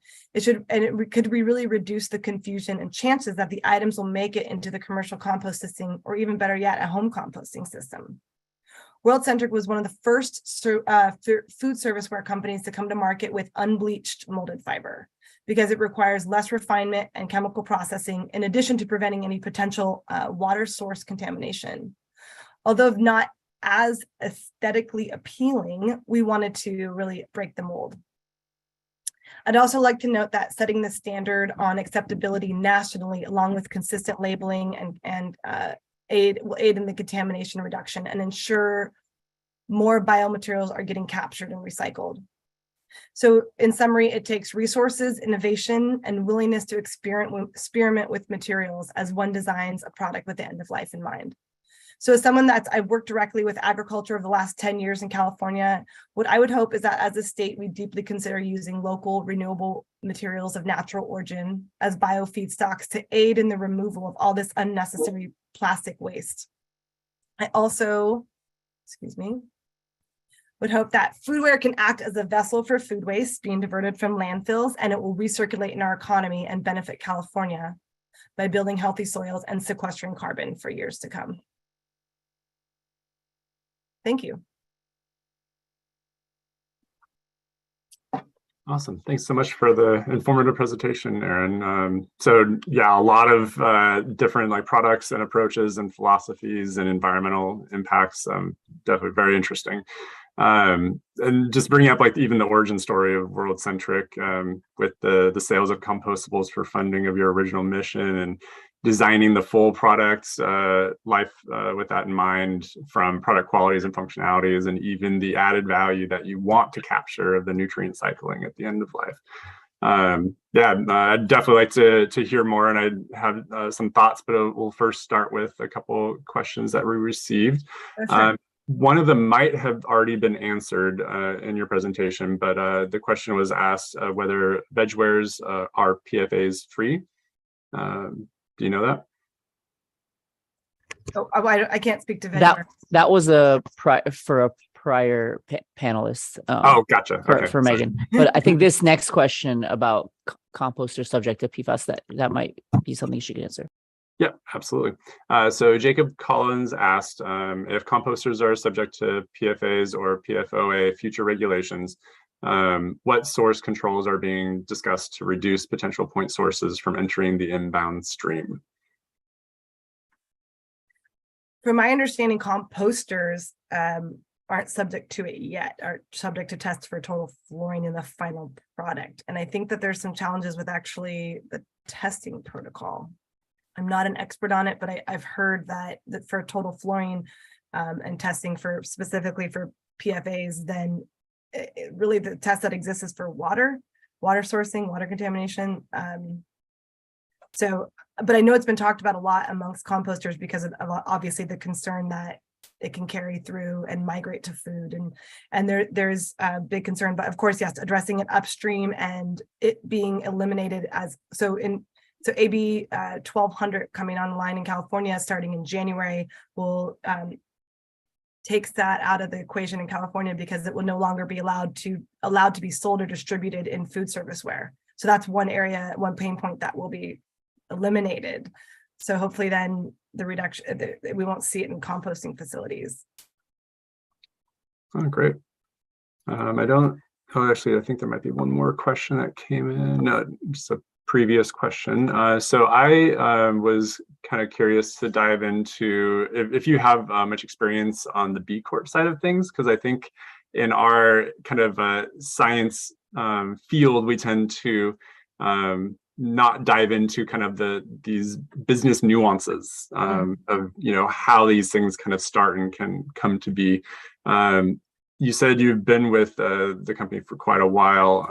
Do you have a perspective on how maybe a broader picture of like B Corp playing a role in kind of getting all of our goals met? Well, I've actually only been with World Centric since January. So Oh, January. Oh, okay. So I'm just 11 months in now. So it's my first time actually working with a certified B Corp, but it's been a real pleasure. And we are in the process of doing they do a review every few years, and we're actually going through that right now.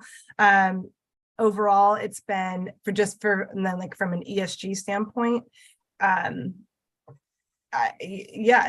it align with goals all the way around? Absolutely. And I feel like the auditing process is pretty diligent and yeah, I'm not sure. What do you mean by your goals? Did you want to clarify that? Oh, just kind of like the general goals of what we're all here for. Oh, Yeah. right. Yeah, I know it's definitely I find that it's a benefit. I mean, yeah, I don't know if I want to say too much about it. I know there's other B Corps on here as well, but yeah, and actually it's something we could probably bring into when we all have our Q&A from the session, and then at the end of the conference symposium on tomorrow evening or afternoon. So cool. Well, thanks so much for the presentation. I think we'll probably move on to the second speaker. So thank you so much. Share my screen. Yeah, you can start, and I'll give you a quick introduction and walk through your bio. I am happy to introduce our second speaker, Dr. Stephen Kafka, who I've actually also worked with previously at CARB in this dairy arena. And he's a professor of extension and a specialist in the Department of Plant Sciences at the University of California, Davis, and director of the California Biomass Collaborative. He has advised several state agencies on biomass, energy, and sustainability issues in California, including the California Energy Commission and the California Resources Board. He has also participated on several national and international bioenergy studies, including a National Research Council's committee producing the recent report titled The Renewable Fuel Standard, Potential Economic and Environmental Effects of U.S. Fuel Policy. Current biomass energy crop research includes winter annual oilseed crops like canola, camelina, and castor, sweet sorghum, and sugar beets, and several manure management projects related to the state's short-term climate solutions plan and its dairy digester research and education program for alternative manure management programs. Current work focuses on alternative winter forage crops for dairy producers and manure nutrient recovery and reuse technologies and policies. So take it away, Dr. Kafka. Thanks, Kevin, for the introduction. Can everybody hear me? Is that coming through? Okay. We can. Yes. Okay, good.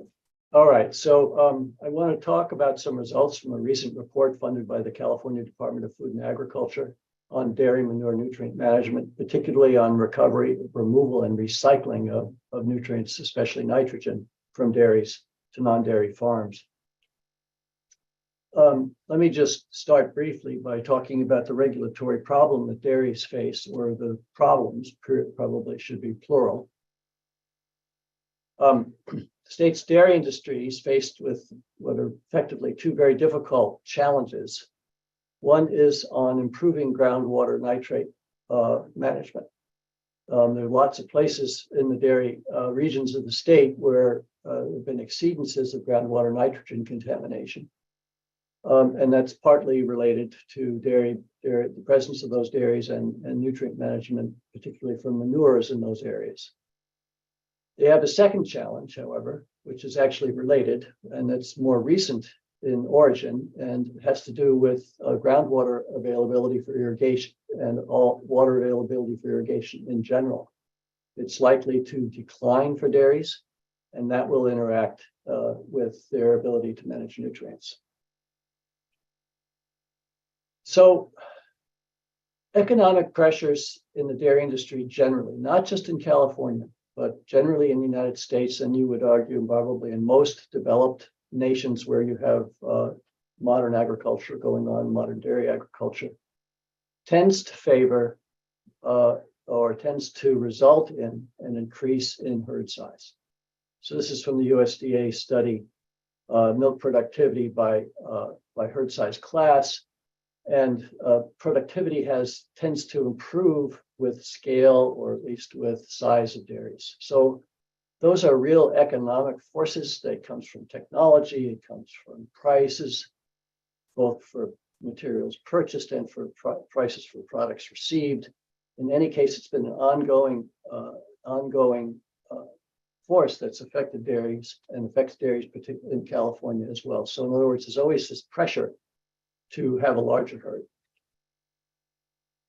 However, while you have economic pressures to increase your stocking rates on your farm, these other regulations that I've just mentioned, CV salts and the nitrates program and SGMA, Sustainable Groundwater Management Act, tend to force dairies, or at least put pressures on dairies to at least moderate, or in other words, adjust somehow for those higher stocking rates. They're conflicting pressures, and it's a significant challenge for the industry what to do. Our study focused on particularly the high priority nitrogen management zone areas. These were organized under the CV salts program to try to address groundwater pollution for both salts and nitrates. And 5 regions in the Central Valley were identified as high priority regions where farmers in general and dairy producers in particular have to help compensate for groundwater nitrate exceedances financially. So they tend to be the highest priority areas where the problems have been identified as the most acute. There are other priority 2 areas which will eventually be regulated in the same manner. But our study focused on these red zones, or these 5 nitrogen management zones in particular. It turns out that the majority, there's a very large number of dairies, the majority of the dairies in the Central Valley region are located in these zones. Now, there's a very large literature, and there's been a lot of work done in California, but certainly elsewhere as well. But let's focus on California, particularly on nitrogen balances, whole farm management, whole farm nitrogen balances, and nitrogen balances for the dairy industry as a whole. And generally, they all more or less agree that there is a large amount of unaccounted nitrogen, in other words, nitrogen that either has been lost to groundwater or lost some other way. When you look at the balance between the amount of manure that's exported off the farm, the amount of manure nitrogen applied, and the amount of manure left over based on what cows actually produce on a daily basis. Interesting study that relates to that was a nationwide analysis, a multi-regional analysis that Rotz et al. Just published a few years ago, and identified sources of ammonia emissions, for example, in different areas. You can see how they vary across the country. The arrow points to the region where California dominates. And you can see ammonia emissions from housing are quite large. It's not the only pathway in which nitrogen is lost, but it just indicates that, at least in our region and our climate, under our conditions and our types of housing, that's a significant source and probably goes into the unaccounted nitrogen category. But so also does losses to groundwater. So let me describe briefly some of the results from our surveys from the database that we were able to acquire from the Central Valley Dairy Regional Monitoring Program group that was involved in helping to organize irrigation programs for the Priority 1 nitrogen management zones and other areas in the valley. But first, a caveat.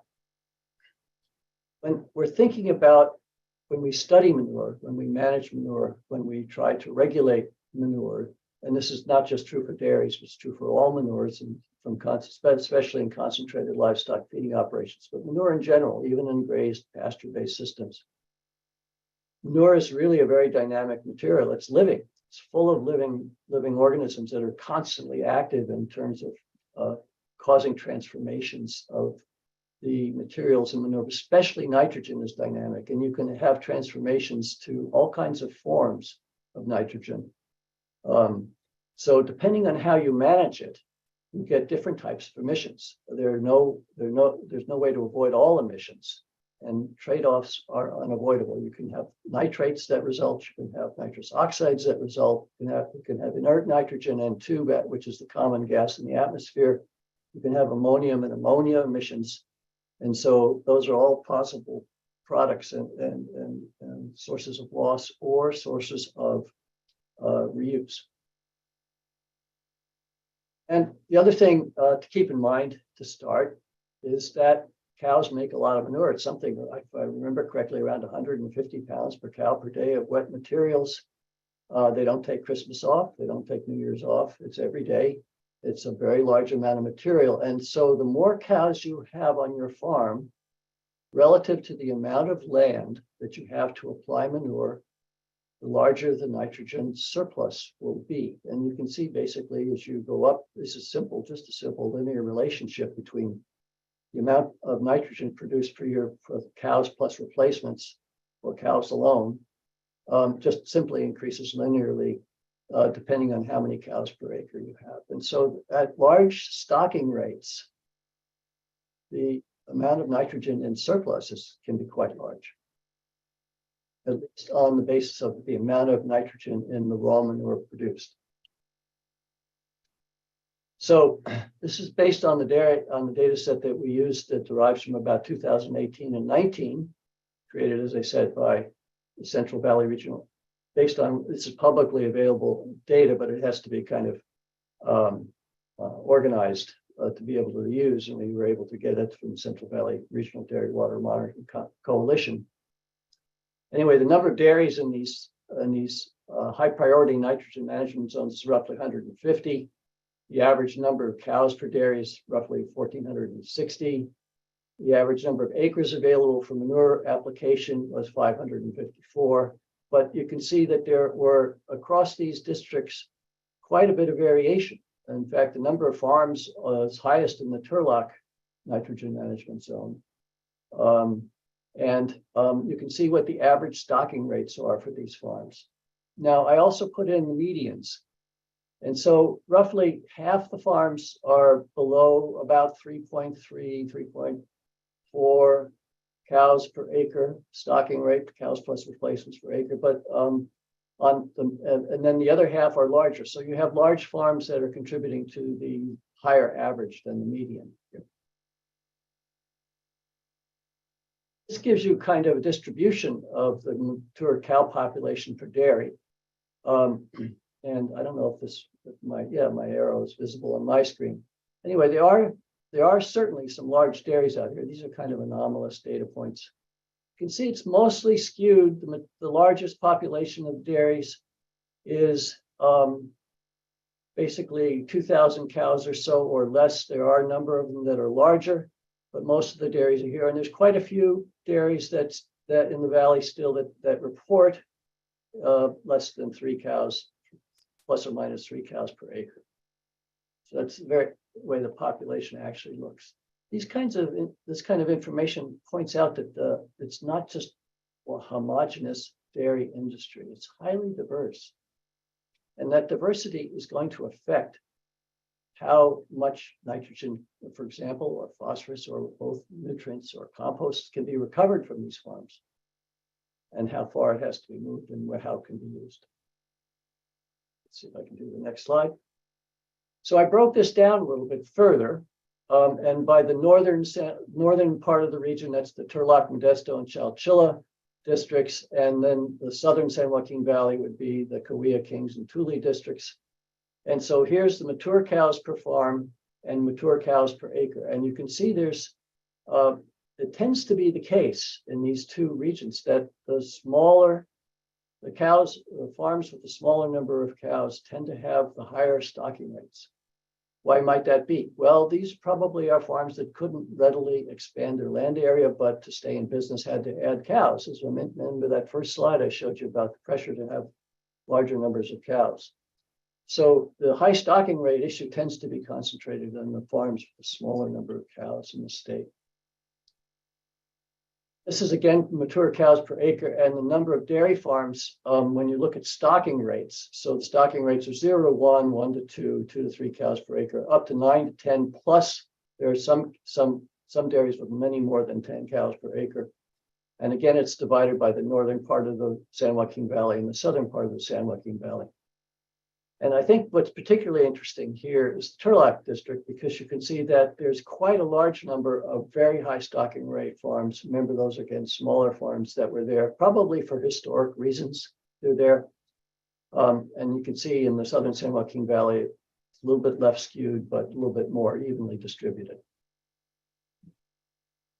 So these kinds of issues will affect, the ability to deal with these surplus nutrients when you have large numbers of very high stocking rate farms co-located, for example.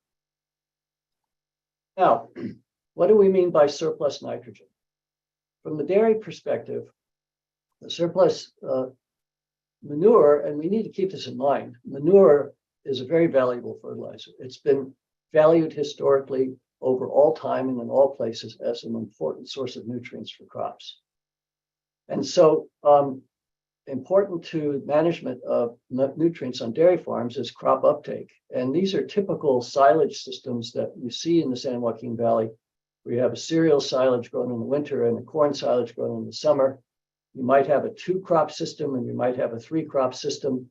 The yields, the number of crops and the yields achieved affect the amount of nitrogen that's surplus. So the higher the crop yields and the larger the amount of biomass produced on the farm that's taking up and removing or recovering nitrogen, the lower the surplus might be for any given amount of manure produced.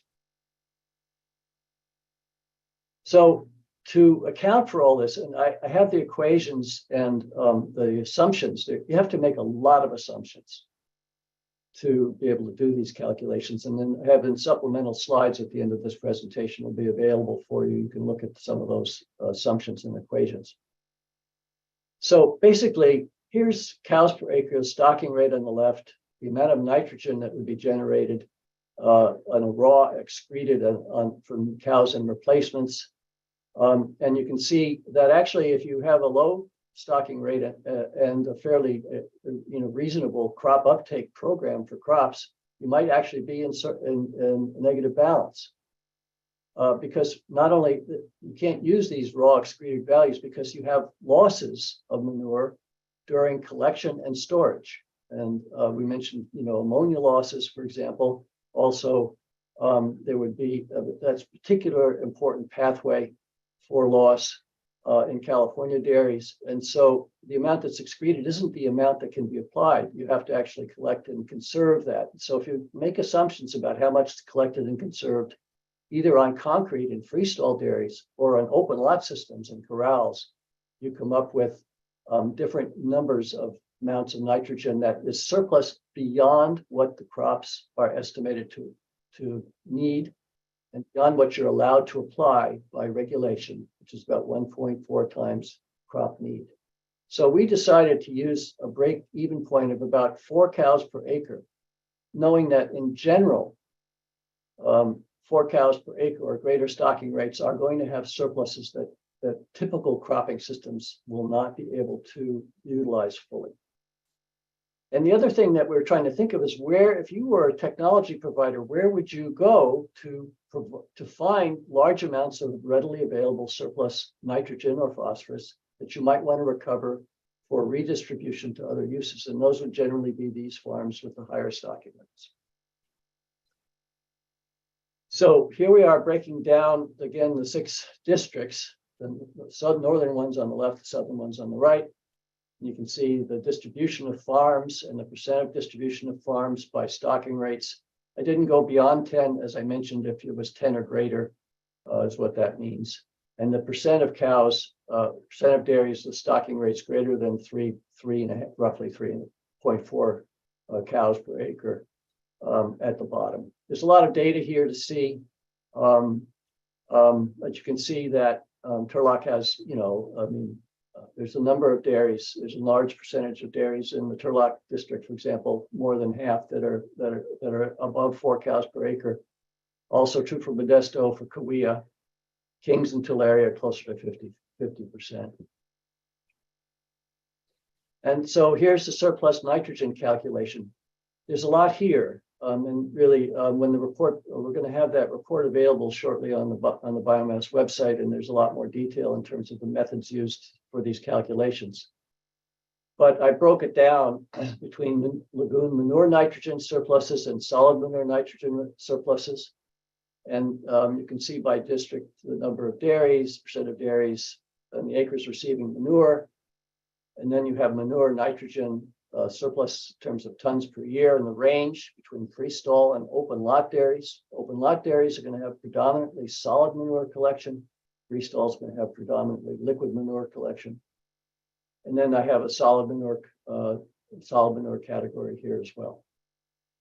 I think the most important point to make, or one of the important points to make and takeaways, the dairy, and this shows you that how diverse the dairy industry is, and that optimal nutrient management solutions are not likely to be the same for all dairies or in all regions, depending on how dairies are distributed and land availability. So we're going to need real creativity in policy and regulation to support diverse solutions to this nutrient management problem. It's a real challenge for us all, especially in the regulatory community. So here you can see, where you have these clusters, for example, of dairies which are all near each other, and you have very high amounts of nitrogen, or in this case, I just have the nitrogen figure here, where you're not going to be able to easily distribute surplus manure, solid manure at least, to your neighbors, because after all, they don't need it. And so you have to go past that. And so here's a figure that we generated that shows potential crop demand, which is a focus, or for nitrogen and phosphorus, in land areas that are near where these dairy clusters are. And this comes into play when you're thinking about distributing solid manure in particular, which has transportation and application greenhouse gas costs plus direct costs. And so I've circled the areas, that I showed on the previous slide, where you have clusters, large numbers of dense clusters of dairies, and where the demand, the non-dairy cropland nearby is. And it gives you kind of a visual picture of where, how those materials might be moved. Let me just talk briefly to wrap up about some of the technologies that we evaluated in the report. They were particularly focused on the liquid fraction. Now, there are a lot of manure treatment technologies, and I recommend you take a look at the Nutrient website. It's a rather remarkable website that has done a great job of trying to categorize and compare nutrient management technologies. So ones that are highlighted here in bold are the ones that we focused on, with the exception of struvite crystallization. I decided not to put that in at this stage in this report. We only had about 6 months to do this report, so it's just a first cut. And this kind of gives you an idea of, as I said, manure is complicated. You have all kinds of different ways in which manure might be handled on these diverse dairies. That's a function of how new the dairies are, and stocking rates, their locations, and so on, and what technologies and systems they've adopted for doing this. They vary all over the state. You have a lot of organic dairies with just simple manure pits and little, sometimes solid separation on the coast. And then you have these rather more high-tech dairies in the Central Valley that have more advanced manure management systems and tend to rely on lagoons. And that's where the anaerobic digesters, by and large, are being employed and developed. And then you can have secondary processing, post-lagoon or pre-lagoon, sometimes, depending on whether you have an anaerobic digester or not. And there's various ways in which those materials can be processed. And then you can have recovery systems, and there are different kinds of recovery systems.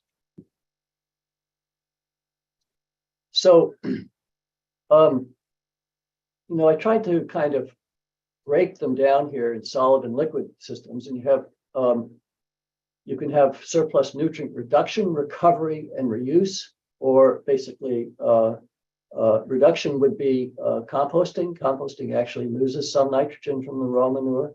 You could have technologies like pyrolysis and so on, gasification. Recovery and reuse, you can simply sell your dried corral solids or your compost. For liquid manure, there's things like algae raceways, duckweed-based systems. We looked at anaerobic digestion, evaporation. We looked at ammonia stripping and chemical flocculation and membrane systems. And then you can have nitrification and denitrification, like vermiculture. Vermiculture basically denitrifies large amounts of nitrogen from the liquid manure fraction. It goes back to the atmosphere. These are flow diagrams for the technologies that were evaluated. I'm going to go a little quickly here. You can look at them later. I mean, you can't, it's a lot to kind of take into account. Each of these systems has different ways in which they manage solids, in this case, liquid mineral materials. These are some costs for the Trident, which is a kind of a solid nutrient. They were based on a study from Indiana with a 7,000 cow dairy. This technology, you can see the dollars per cow per year. And then there's the vermiculture or biofiltro costs, and you can see again dollars per cow per year, which are less. The Sedrin Barcor system business model anticipates rather minimal costs for the dairy. They think they can recover the cost of operation and capital and operating expenses from the sale of high quality organic organic nitrogen materials. That is yet to be tested. There are some systems that are developing around the country where they're trying to develop that model. So we don't have costs for those for that reason. Now, each of these systems separate has also some fine, has some solid materials as well as some liquid materials that come out of it. And the use of those materials are either more or less important as products, but they're largely untested. And so as part of our work, we have started some initial testing of the fine solid materials or the concentrated solid materials that are byproducts or sometimes the direct products of those systems. So we have compost, we have vermiculture compost, dissolved ammonia flotation, LWR is much like that product, and then the Sedron fine solids material. And these are the characteristics of the materials that we received from the vendors for testing. You can see that they have different carbon and nitrogen amounts. They have different carbon and nitrogen ratios and other characteristics. This work is still ongoing, but this was these are short-term results from about the first month's mineralization studies, laboratory tests at different temperatures and when added to clay and sand soil types. And basically, the fine solid materials from dissolved ammonia flotation, the Sedrin Barcor product, mineralize at a much higher rate. They're also temperature dependent, but at a much higher rate than the typical compost or the vermiculture compost, which has some wood chips in it still when it's finished material. So this is important information because if we want to know what the value of these products are as fertilizer substitutes, then you have to have some idea of what the availability of the nitrogen in the system might be when they're used. We also did life cycle assessment because it's important not only to evaluate the nitrogen recovery systems, but since, as we all know, the state is very focused on greenhouse gases. And so what might be the greenhouse gas consequences of using these manure handling systems and for nutrient recovery and reuse. And so these are basically the mass balances. More detail again is in the report by the waste treatment system. It's kilograms per kilogram dry matter. And so that the scale is comparable across them all. The aqueous ammonia distillate, in terms of nitrogen replacement value, is considered equivalent to commercial fertilizer. It is, after all, simply ammonia. And so it's similar to ammonia fertilizer or to urea fertilizer. And then you have comparable nitrogen replacement values as estimated from the literature and to some degree from our work, which is still premature.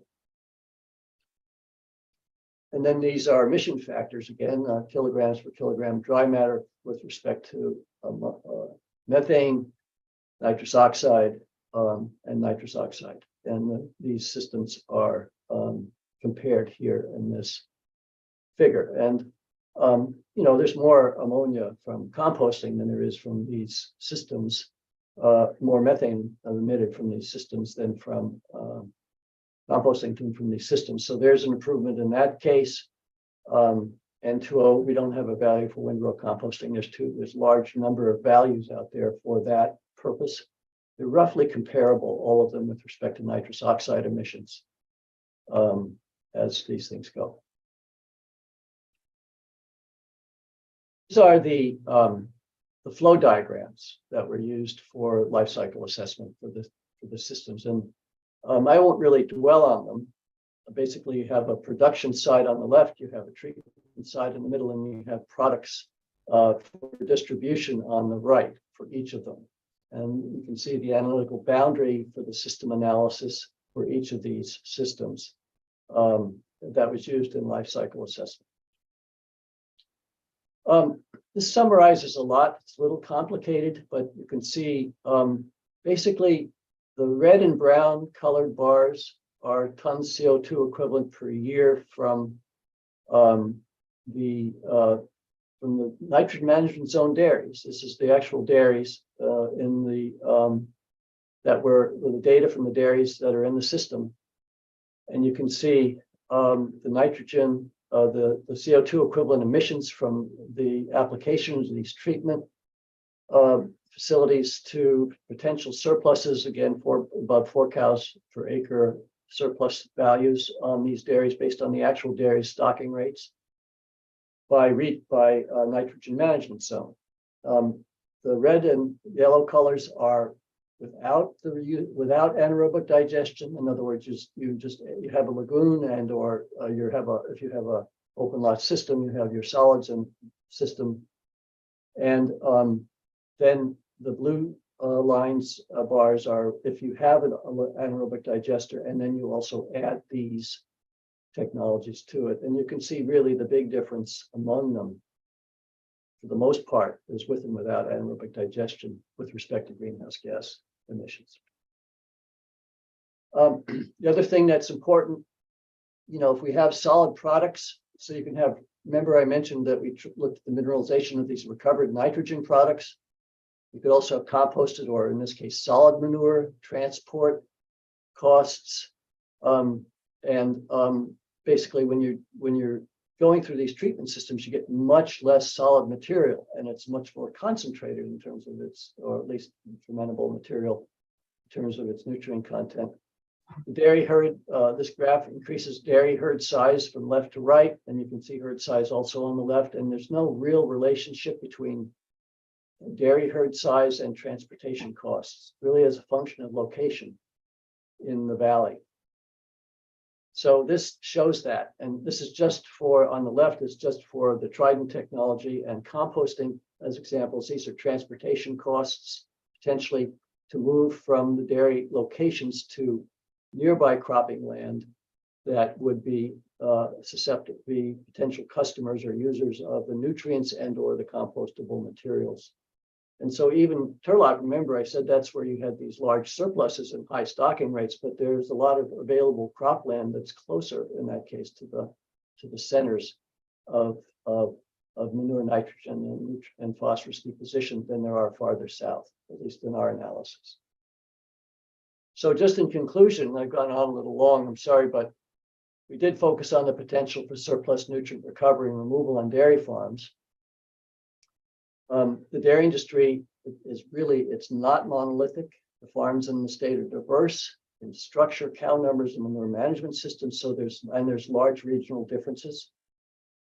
The farms with larger stocking rates have large amounts of nutrients on average can be recovered by annual forage crops and by nutrient recovery systems based on the data used here and so on.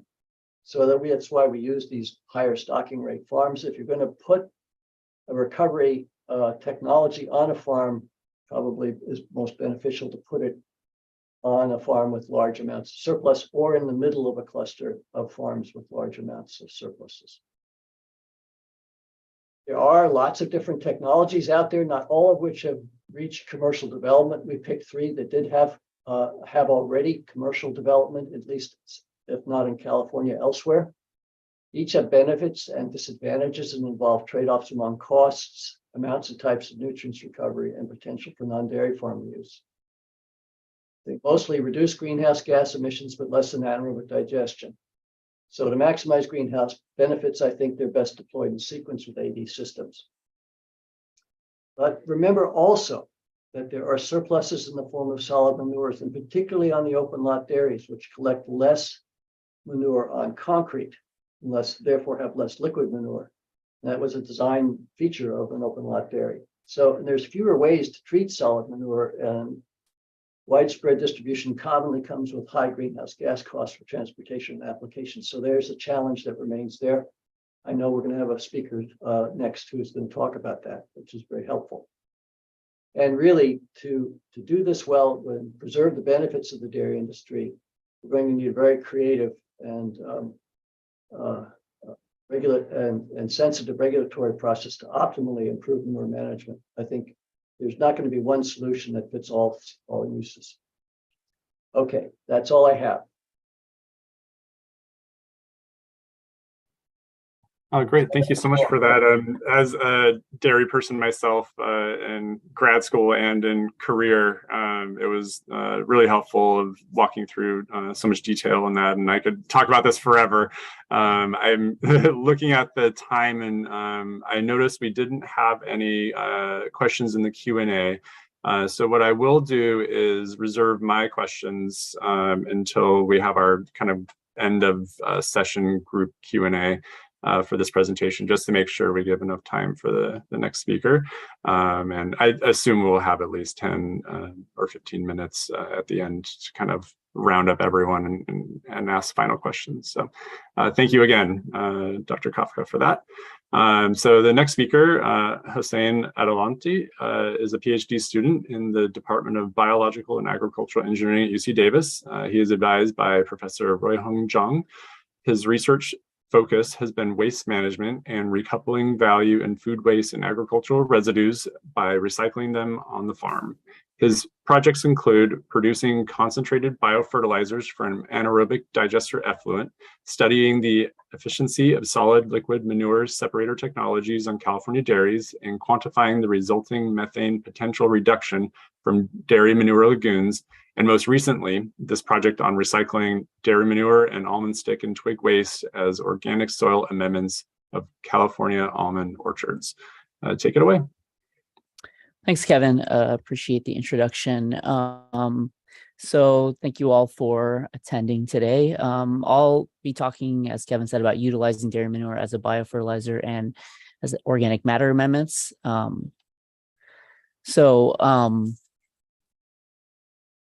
This talk will show how we took dairy manure and we produced pathogen-free and pelletized products. I know this is a biofeedstock session, not a bioproduct session, but I'm cheating a little bit and I'll be talking about both.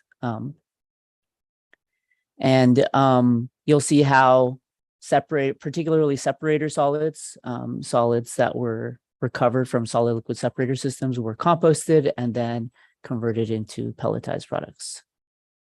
And I wanted to share this just to give you an idea of what those products look like in terms of their NPK value and also their bulk density. The pelletizing doubles the bulk density approximately. Other features of this project were to take those products and then go back and apply them into almond orchards. So things that we did was we looked at the physical chemical properties of the products. We looked at the products in terms of pathogen and E. coli. We also looked at the almonds in terms of food safety. We did some measurements in the orchard on the trees. We looked at almond yields. We looked at pathogens on those almonds. And then we also did a soil emission study in the orchard. I won't be presenting all of this. This project was made possible from funding from the Healthy Soils Program and the Alternative Manure Management Program, as well as funding from the Almond Board of California, the California Dairy Research Foundation, and the UC Davis BAE department. So the objective was to recycle dairy manure, and actually it wasn't just dairy manure, but I'll be focusing on the dairy manure part of this project, but we also used stick and twig waste from almond processors and to recycle them into nutrient-rich, safe, and organic matter amendments while sequestering carbon and providing economical and sustainable benefits to the soil, crop, and environment. And I'll focus on the first 3 points there in those objectives: evaluating the performance of the advanced mechanical solid liquid separation system, with centrifuge to separate solid manures from flush manure on a California dairy, investigating on-farm composting of dairy manure and producing pelletized amendments, and then applying the loose and pelletized amendments using a conventional orchard applicator. So in terms of the dairy industry, these figures are probably known to many of you. It's the #1 agricultural commodity in the state. We produce approximately 20% of the U.S. milk and cheese, or we account for 20% of the U.S. milk and cheese production. We're the #3. The dairy, California dairies are, dairy industry is the #3 agricultural export, and about 2.5 out of the 5.2 million cattle in the state are for the dairy industry. 1.7 of those are million of those are milking. Challenges are increased herd concentration, impacts on our air and water, tough regulatory and business environment, and generating tons of manures, things that the last presenter touched upon. In terms of manure management on dairies, cows produce approximately 120 pounds of manure per day per cow on a wet basis. The amount of manure generated by dairy cows is equal to the amount of the California human population, the amount of manure produced by humans in California. About 50% of our methane emissions have been said to be contributed from the dairy industry or from dairy cows. There's a challenge with nitrogen leaching impacting water and air quality, as Steve mentioned. And as you can see from the chart below, the industry is consolidated over time. In 1982, there were 4,600 dairies. The average size was 204 head per farm. And in 2016, that had increased to, or dropped to just under 1,400. We're less than that now. And the average dairy farm was 1,250 cows. So considerably consolidating in the last 4 decades.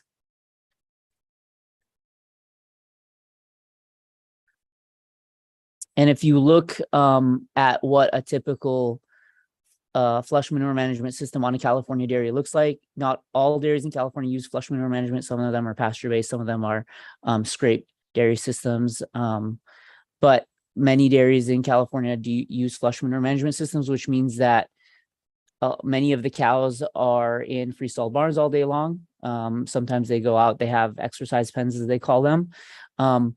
But when they excrete manure in those freestall barns, they sleep there, they eat there, and then they generate manure there.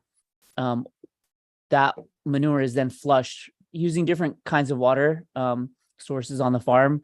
It depends on the dairy operation, but it might be water from the lagoon, it might be recycled flush water, it might be water from the milk operations, it might be fresh water. And then that water goes to a solid liquid separation system, solids are removed, and then that liquid, the remaining liquid goes to a settling basin or a lagoon, and the system goes on.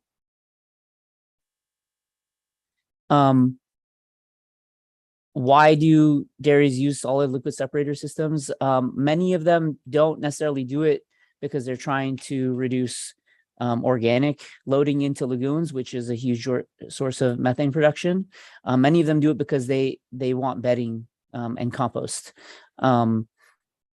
The separators do reduce organic loading, so that does reduce methane emissions. A lot of the separators that are in California are sloped and scrape screen separators, like the 2 picture on the right. Other technologies include weeping walls and other more advanced systems, like the one pictured in the bottom, and which was used in this study. And they can be good alternatives because digesters can be expensive, although there are some great grants programs that are helping to drive that cost down. And I mean, the digester management itself is complicated, although you'll see that a lot of digester systems will also incorporate separators because the dairy farmers still want bedding. They still want to get some of those solids. And also because the digesters want solids, but not too much. So actually from 2017 to 2021, we studied an advanced multi-stage separator system in the California Central Valley, in addition to 5 others, but all focused primarily on this advanced multi-stage system. We evaluated the solids removal efficiency of this system, and then we composted solids from the separator. In 2021, the farmer installed an add-on centrifuge system to that separator system. So I'll show you some data on how that centrifuge performed. This is what the manure management diagram on this farm looks like. Water comes in and flushes the manure. It's a combination of different water sources. It goes to a primary coarse rotary drum separator. I think it's about 3 millimeter screens in there. They remove some solids. Those solids are composted, primarily used for bedding, some of it exported. The water that comes out of those screens go into a settling tank. And then that settling tank basically allows those remaining solids to settle. And the sludge at the bottom is then pumped over to a finer rotary drum separator. And more solids are generated there. And then the water goes to an earthen settling pond and then to one of 2 lagoons.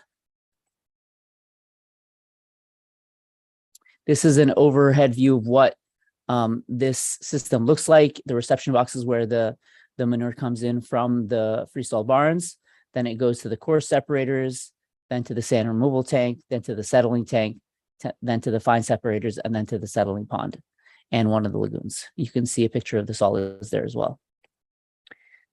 This dairy has about 2,600 milking cows, 700 dry cows and heifers. They use Jersey cows. The milk is used for cheese production.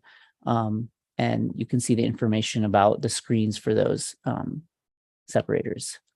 It's a pretty advanced system. It's very fancy. It's got a really nice interface system. It's got, I believe it's got also an online mobile app that the farmer uses and has alarms set so that he gets messages at night when something breaks down. It's a picture of the rotary drum separator. That's the settling tank. That's just using some water to agitate the top.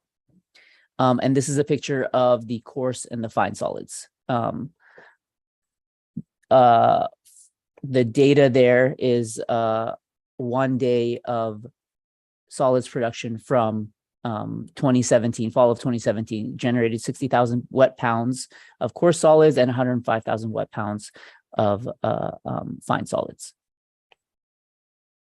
Now the centrifugation system was added at the end of the system. So the water from the fine separator then goes to a centrifuge, and then that water then goes to a lagoon and the solids are collected. And we actually took the solids, the composting, the pellets that you'll see are composted fine manure compost, but we will do centrifuge. We will compost centrifuge and fine manure solids and pelletize those later. So that's a picture of the centrifuge. And this is just some data. I didn't go through all the pictures of how we collected the data, but we basically sit there on the dairy and collect samples of different input and outlet ports and measure solids and weigh them and bring them back to the lab. And you can see this is data from the original study and then data that we collected back in June of 2022. The first stage removes anywhere from 6 to 10% of solids. The settling tank accounts for anywhere between 40 to 60% of the solids. The flush water actually comes out of the settling tank. So a lot of those solids are constantly flowing through the system back and forth as they're recycled. The second stage removes another 10 to 15%. The top number is the solids with respect to what comes in at the first stage. The number in parentheses is the solids removal efficiency with respect to what comes in at its own input. And so the BioLink system removes, which includes the first and second stage, removes anywhere between 60 and 80% solids. In June of 2022, we estimated that the centrifuge removed another 11%, bringing the removal efficiency of the entire system at about 85% for that time point. And then what we did is for the composting, the data all shows actually composting only of the fine manure stream, but we took the dairy manure. This farmer has a lot of space. He has about 350 acres connected to his dairy and another 650 acres that is not directly adjacent to the dairy, but that he can amend solids on. But he does a lot of windrow composting. So we just plugged into that and we took measurements. We did active composting for 8 to 10 weeks. Then we took those solids and pelletized them. And then the 2 different treatments were applied in a nearby orchard. And you can see the experimental design. This actually included 2 other treatments as well, which was dairy manure co-composted with sticks and twigs from almond processors and pelletized dairy manure co-composted with sticks and twigs. And you can just see how the windrows are created.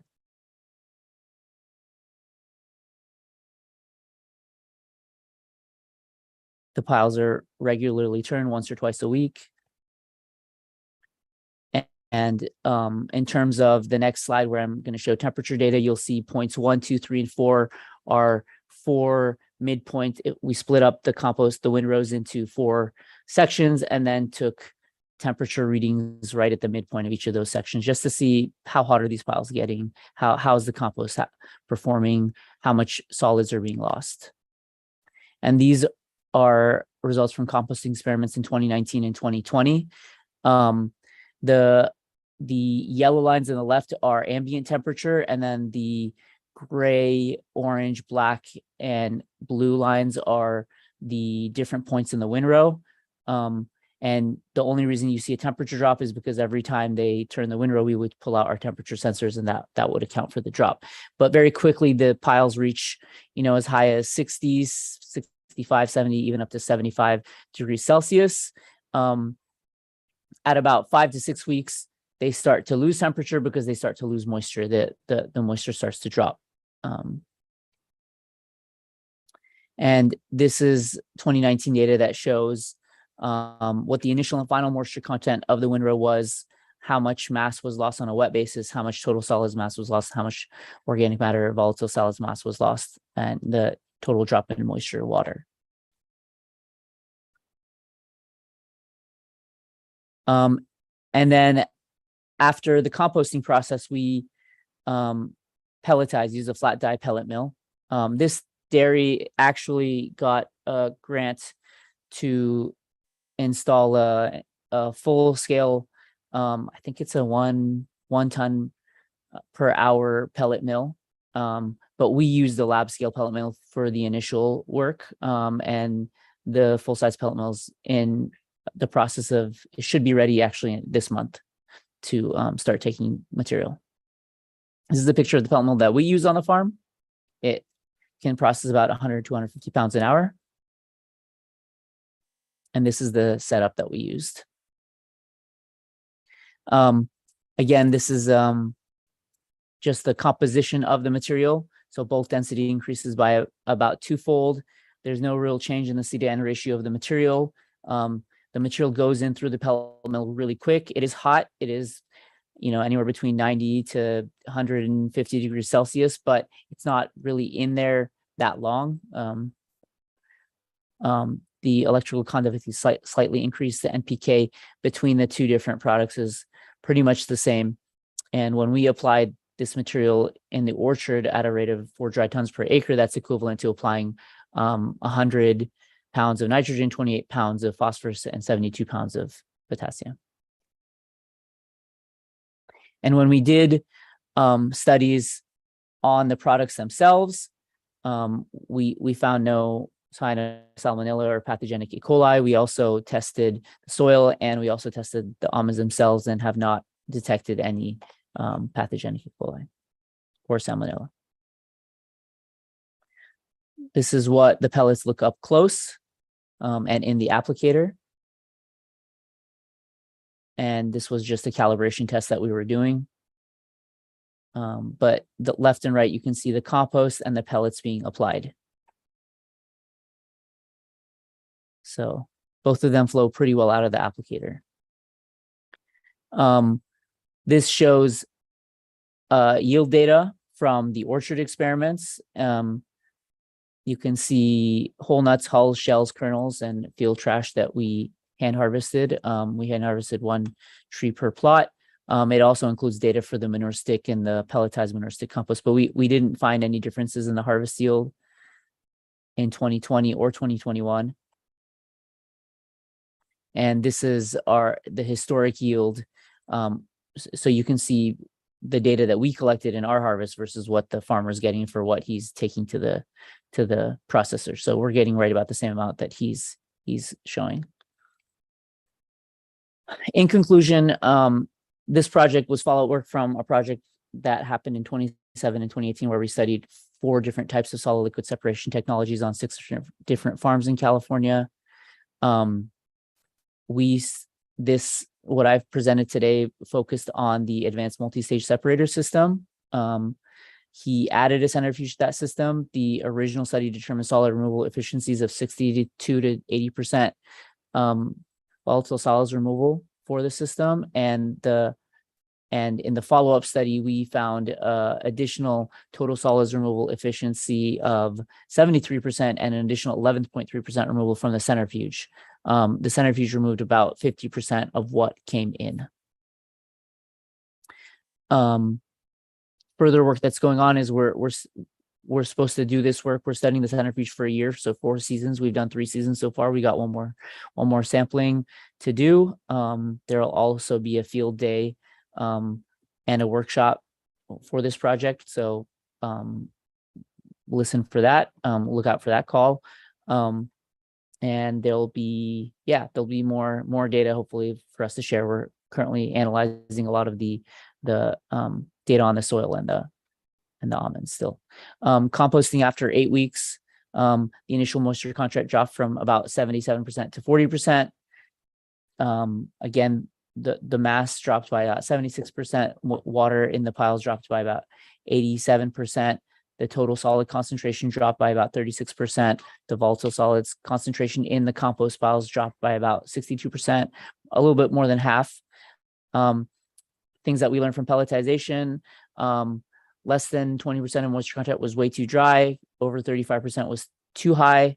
Less than 20% plugged up the dye. And in the pellet mill on this farm, probably a lot of it had to do with a lot of sand that the farmer has. But higher moisture content for pelletization means less of a need for drying after composting. We anticipated that we would need to dry the compost down to about 10 to 15% to pelletize. In terms of application, the higher bulk density means more pellets can be loaded into the applicator and less runs. We were successfully able to apply both compost and pellets, and we didn't find any differences in yields. Thank you again to all our project sponsors, and thank you all for listening to this presentation. Great, thank you so much for that. As a manure nerd myself, I can talk all day about the last 2 presentations and ask all sorts of questions. I think a question just came in from Steve McCorkle. Do you have any growth yield data of the pelletized manure as compared to manure-derived biochar? That's a very specific question. I don't know if either of you could dive into that a little bit. Biochar wasn't part of this study, so the different treatments that we were looking at was manure compost and pelletized manure compost, or the manure co-composted with sticks and twigs and the equivalent. So biochar wasn't. The idea was to take the farmer's manure, compost them, pelletize them, and apply them in a nearby orchard. I'm not sure you would compare biochar to manure pellets as a fertilizer in any case. Biochar is an organic amendment that may facilitate nitrogen recovery from soils or retention in soils, but not necessarily a source of nitrogen. For example, thanks for that clarification. That makes sense from what I understand. I don't know if Dan wanted to add to that, or if we're good there. All right, and we have another question. Brian Fuchs from, I don't know the organization, but the question is for Hossein and myself from CARB. How is open windrow composting an accepted form of composting when VOC reduction is required in various air districts? So that's a very technical question, and I would say there are a lot of nuances to composting management systems that can have differential impacts to VOC reduction. How's that for the political answer? So when you have so many different systems, I really can't give a straightforward answer on that. It looks like Dan Noble is interested in diving into that a little bit. Dan, would you like? Go ahead. Yeah, well, I think it mostly has to do with who regulates those facilities, if they're permitted under the LTF system versus under the ag system. My understanding is that they were all exempt, but I could be wrong on that. Well, and I think the bigger picture is not. I think it's getting at the what are the various emission sources and the various kind of goals from the air districts for reducing ozone precursor emissions and things. And yeah, there is a lot of exemption for a lot of these different processes. I think once we get into like a facility scale, I think there are I'm not air district level kind of controls and things depending on the facility. Yeah, I would say I'm not sure what the rules and regulations are for the district that this dairy is located in for them and for specific dairies, but they're not a certified composting facility. When he does this mineral composting, he does it for his own use, and so maybe the rules I'm imagining are less stringent if you're not selling this as compost and a certified compost producer. Yeah, there's definitely a lot of tiers of kind of potential regulation there of whether you're utilizing on-site, processing on-site, selling off-site, giving away off-site. Yeah, it's very nuanced, but it's not always a impact to VOCs depending on how the management system is being implemented. So it's kind of complicated, but that's I think the best answer we can give for now. I'd like to make a comment, Kevin, here. It's that to have a wider distribution of the solid fraction of dairy manure, of those surplus nutrients, something needs to be done about contamination in the solid manure fraction. That would be weeds, that would be pathogens. So composting is typically the method for doing that. But there are, in some parts of the valley, there's large amounts of material that might be composted, especially in the dairies that manage manure mostly as a solid form. So it's an important regulatory question to resolve. And I would do it from a cost-benefit perspective, actually, but there may be absolute limits in terms of the air quality districts. Yeah, and as you know, back to Aaron's original thing is we need to look at everything from the whole product life cycle, from birth to death, and what's happening with the nutrients. Where are they going in the groundwater? Are they going in the soil? Are they going in the crops being grown? Are they going into the air? Like Dr. Kafka just mentioned, the various impurities or pathogens in the feedstocks can impact the whole system, and maybe pelletization at a certain temperature can solve a lot of the things that composting is designed to solve by maybe combining and changing the time frames that things are managed in different parts of the system. It's definitely very complicated. And even back to the nutrient cycling that Aaron mentioned, maybe some of the fiber, like excess fiber from production, could be actually cattle feed, depending on the co-location of facilities, and post-consumer waste could, depending on contamination levels, could actually be fed to various animals, depending on whether it's a fibrous stream for cattle or something that could be digestible by swine with leftover food, and maybe edible pastaware, right? There's a million different things that we could talk about in all these systems. I think we have a hand up from Dan Noble. Did you want to say something? Just one more comment. I can't activate my video, but that's okay. I don't need to. Just for further conversation, and particularly at the end of, in our final session, where we go into maybe some sort of bioresource roundtable, because part of over the next year, because we're right now just trying to get more ag composters in our association, but our association is mainly made up of municipal composters, both biosolids and food scrap and green waste. So how does the manure question get in here, both from all CAFOs, all concentrated animal feed operations. So I think that's and then the regulators we need to solve these problems because it's both air and water, but we want to get more carbon in the soil and less nitrogen lost, as well as VOCs produced. So, and that's what we're doing in the compost facility, and that's where Brian's question came from, because they do, aerated static pile, covered aerated static pile systems. And so I think, and there's right now, there's a grant on the street that we're working on from USDA, FPEP, you've probably heard of it, the manure or the fertilizer production, where USDA is trying to get more fertilizer production based on natural feedstocks and also at home and in the community. So we're not buying fertilizer from the Middle East and that sort of thing. So I think this is an important discussion, and his question, I think, is well taken, because there's a lot of discontinuities in the air regulations between the districts, but also between different industry sectors.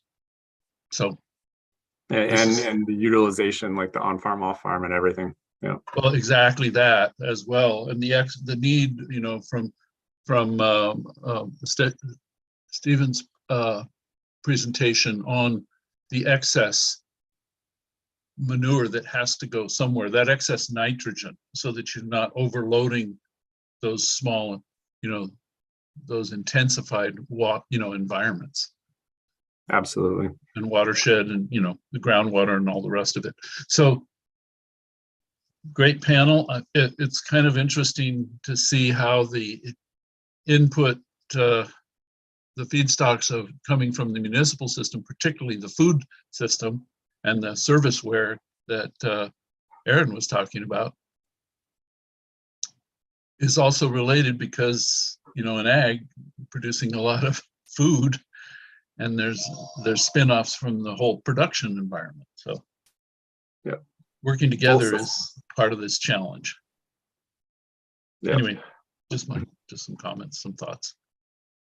Yeah, so I think overall we're out of time now, but hopefully we can bring a lot of these kind of overarching kind of system connected kind of musings and ideas into the final session that we have tomorrow, kind of open panel that we can ask these questions and get people talking and thinking, because I think there's a lot of interfacing that needs to happen on a lot of levels, whether it's a bioresources scoping plan or just even focusing on maybe 1 or 2 or 3 industries, interlinking on a time scale and an economic and business kind of scale that can really, flourish and create solutions to problems and barriers that we currently have.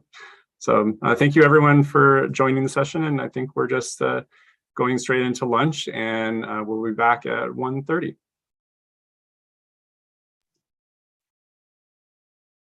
Thank you, Kevin.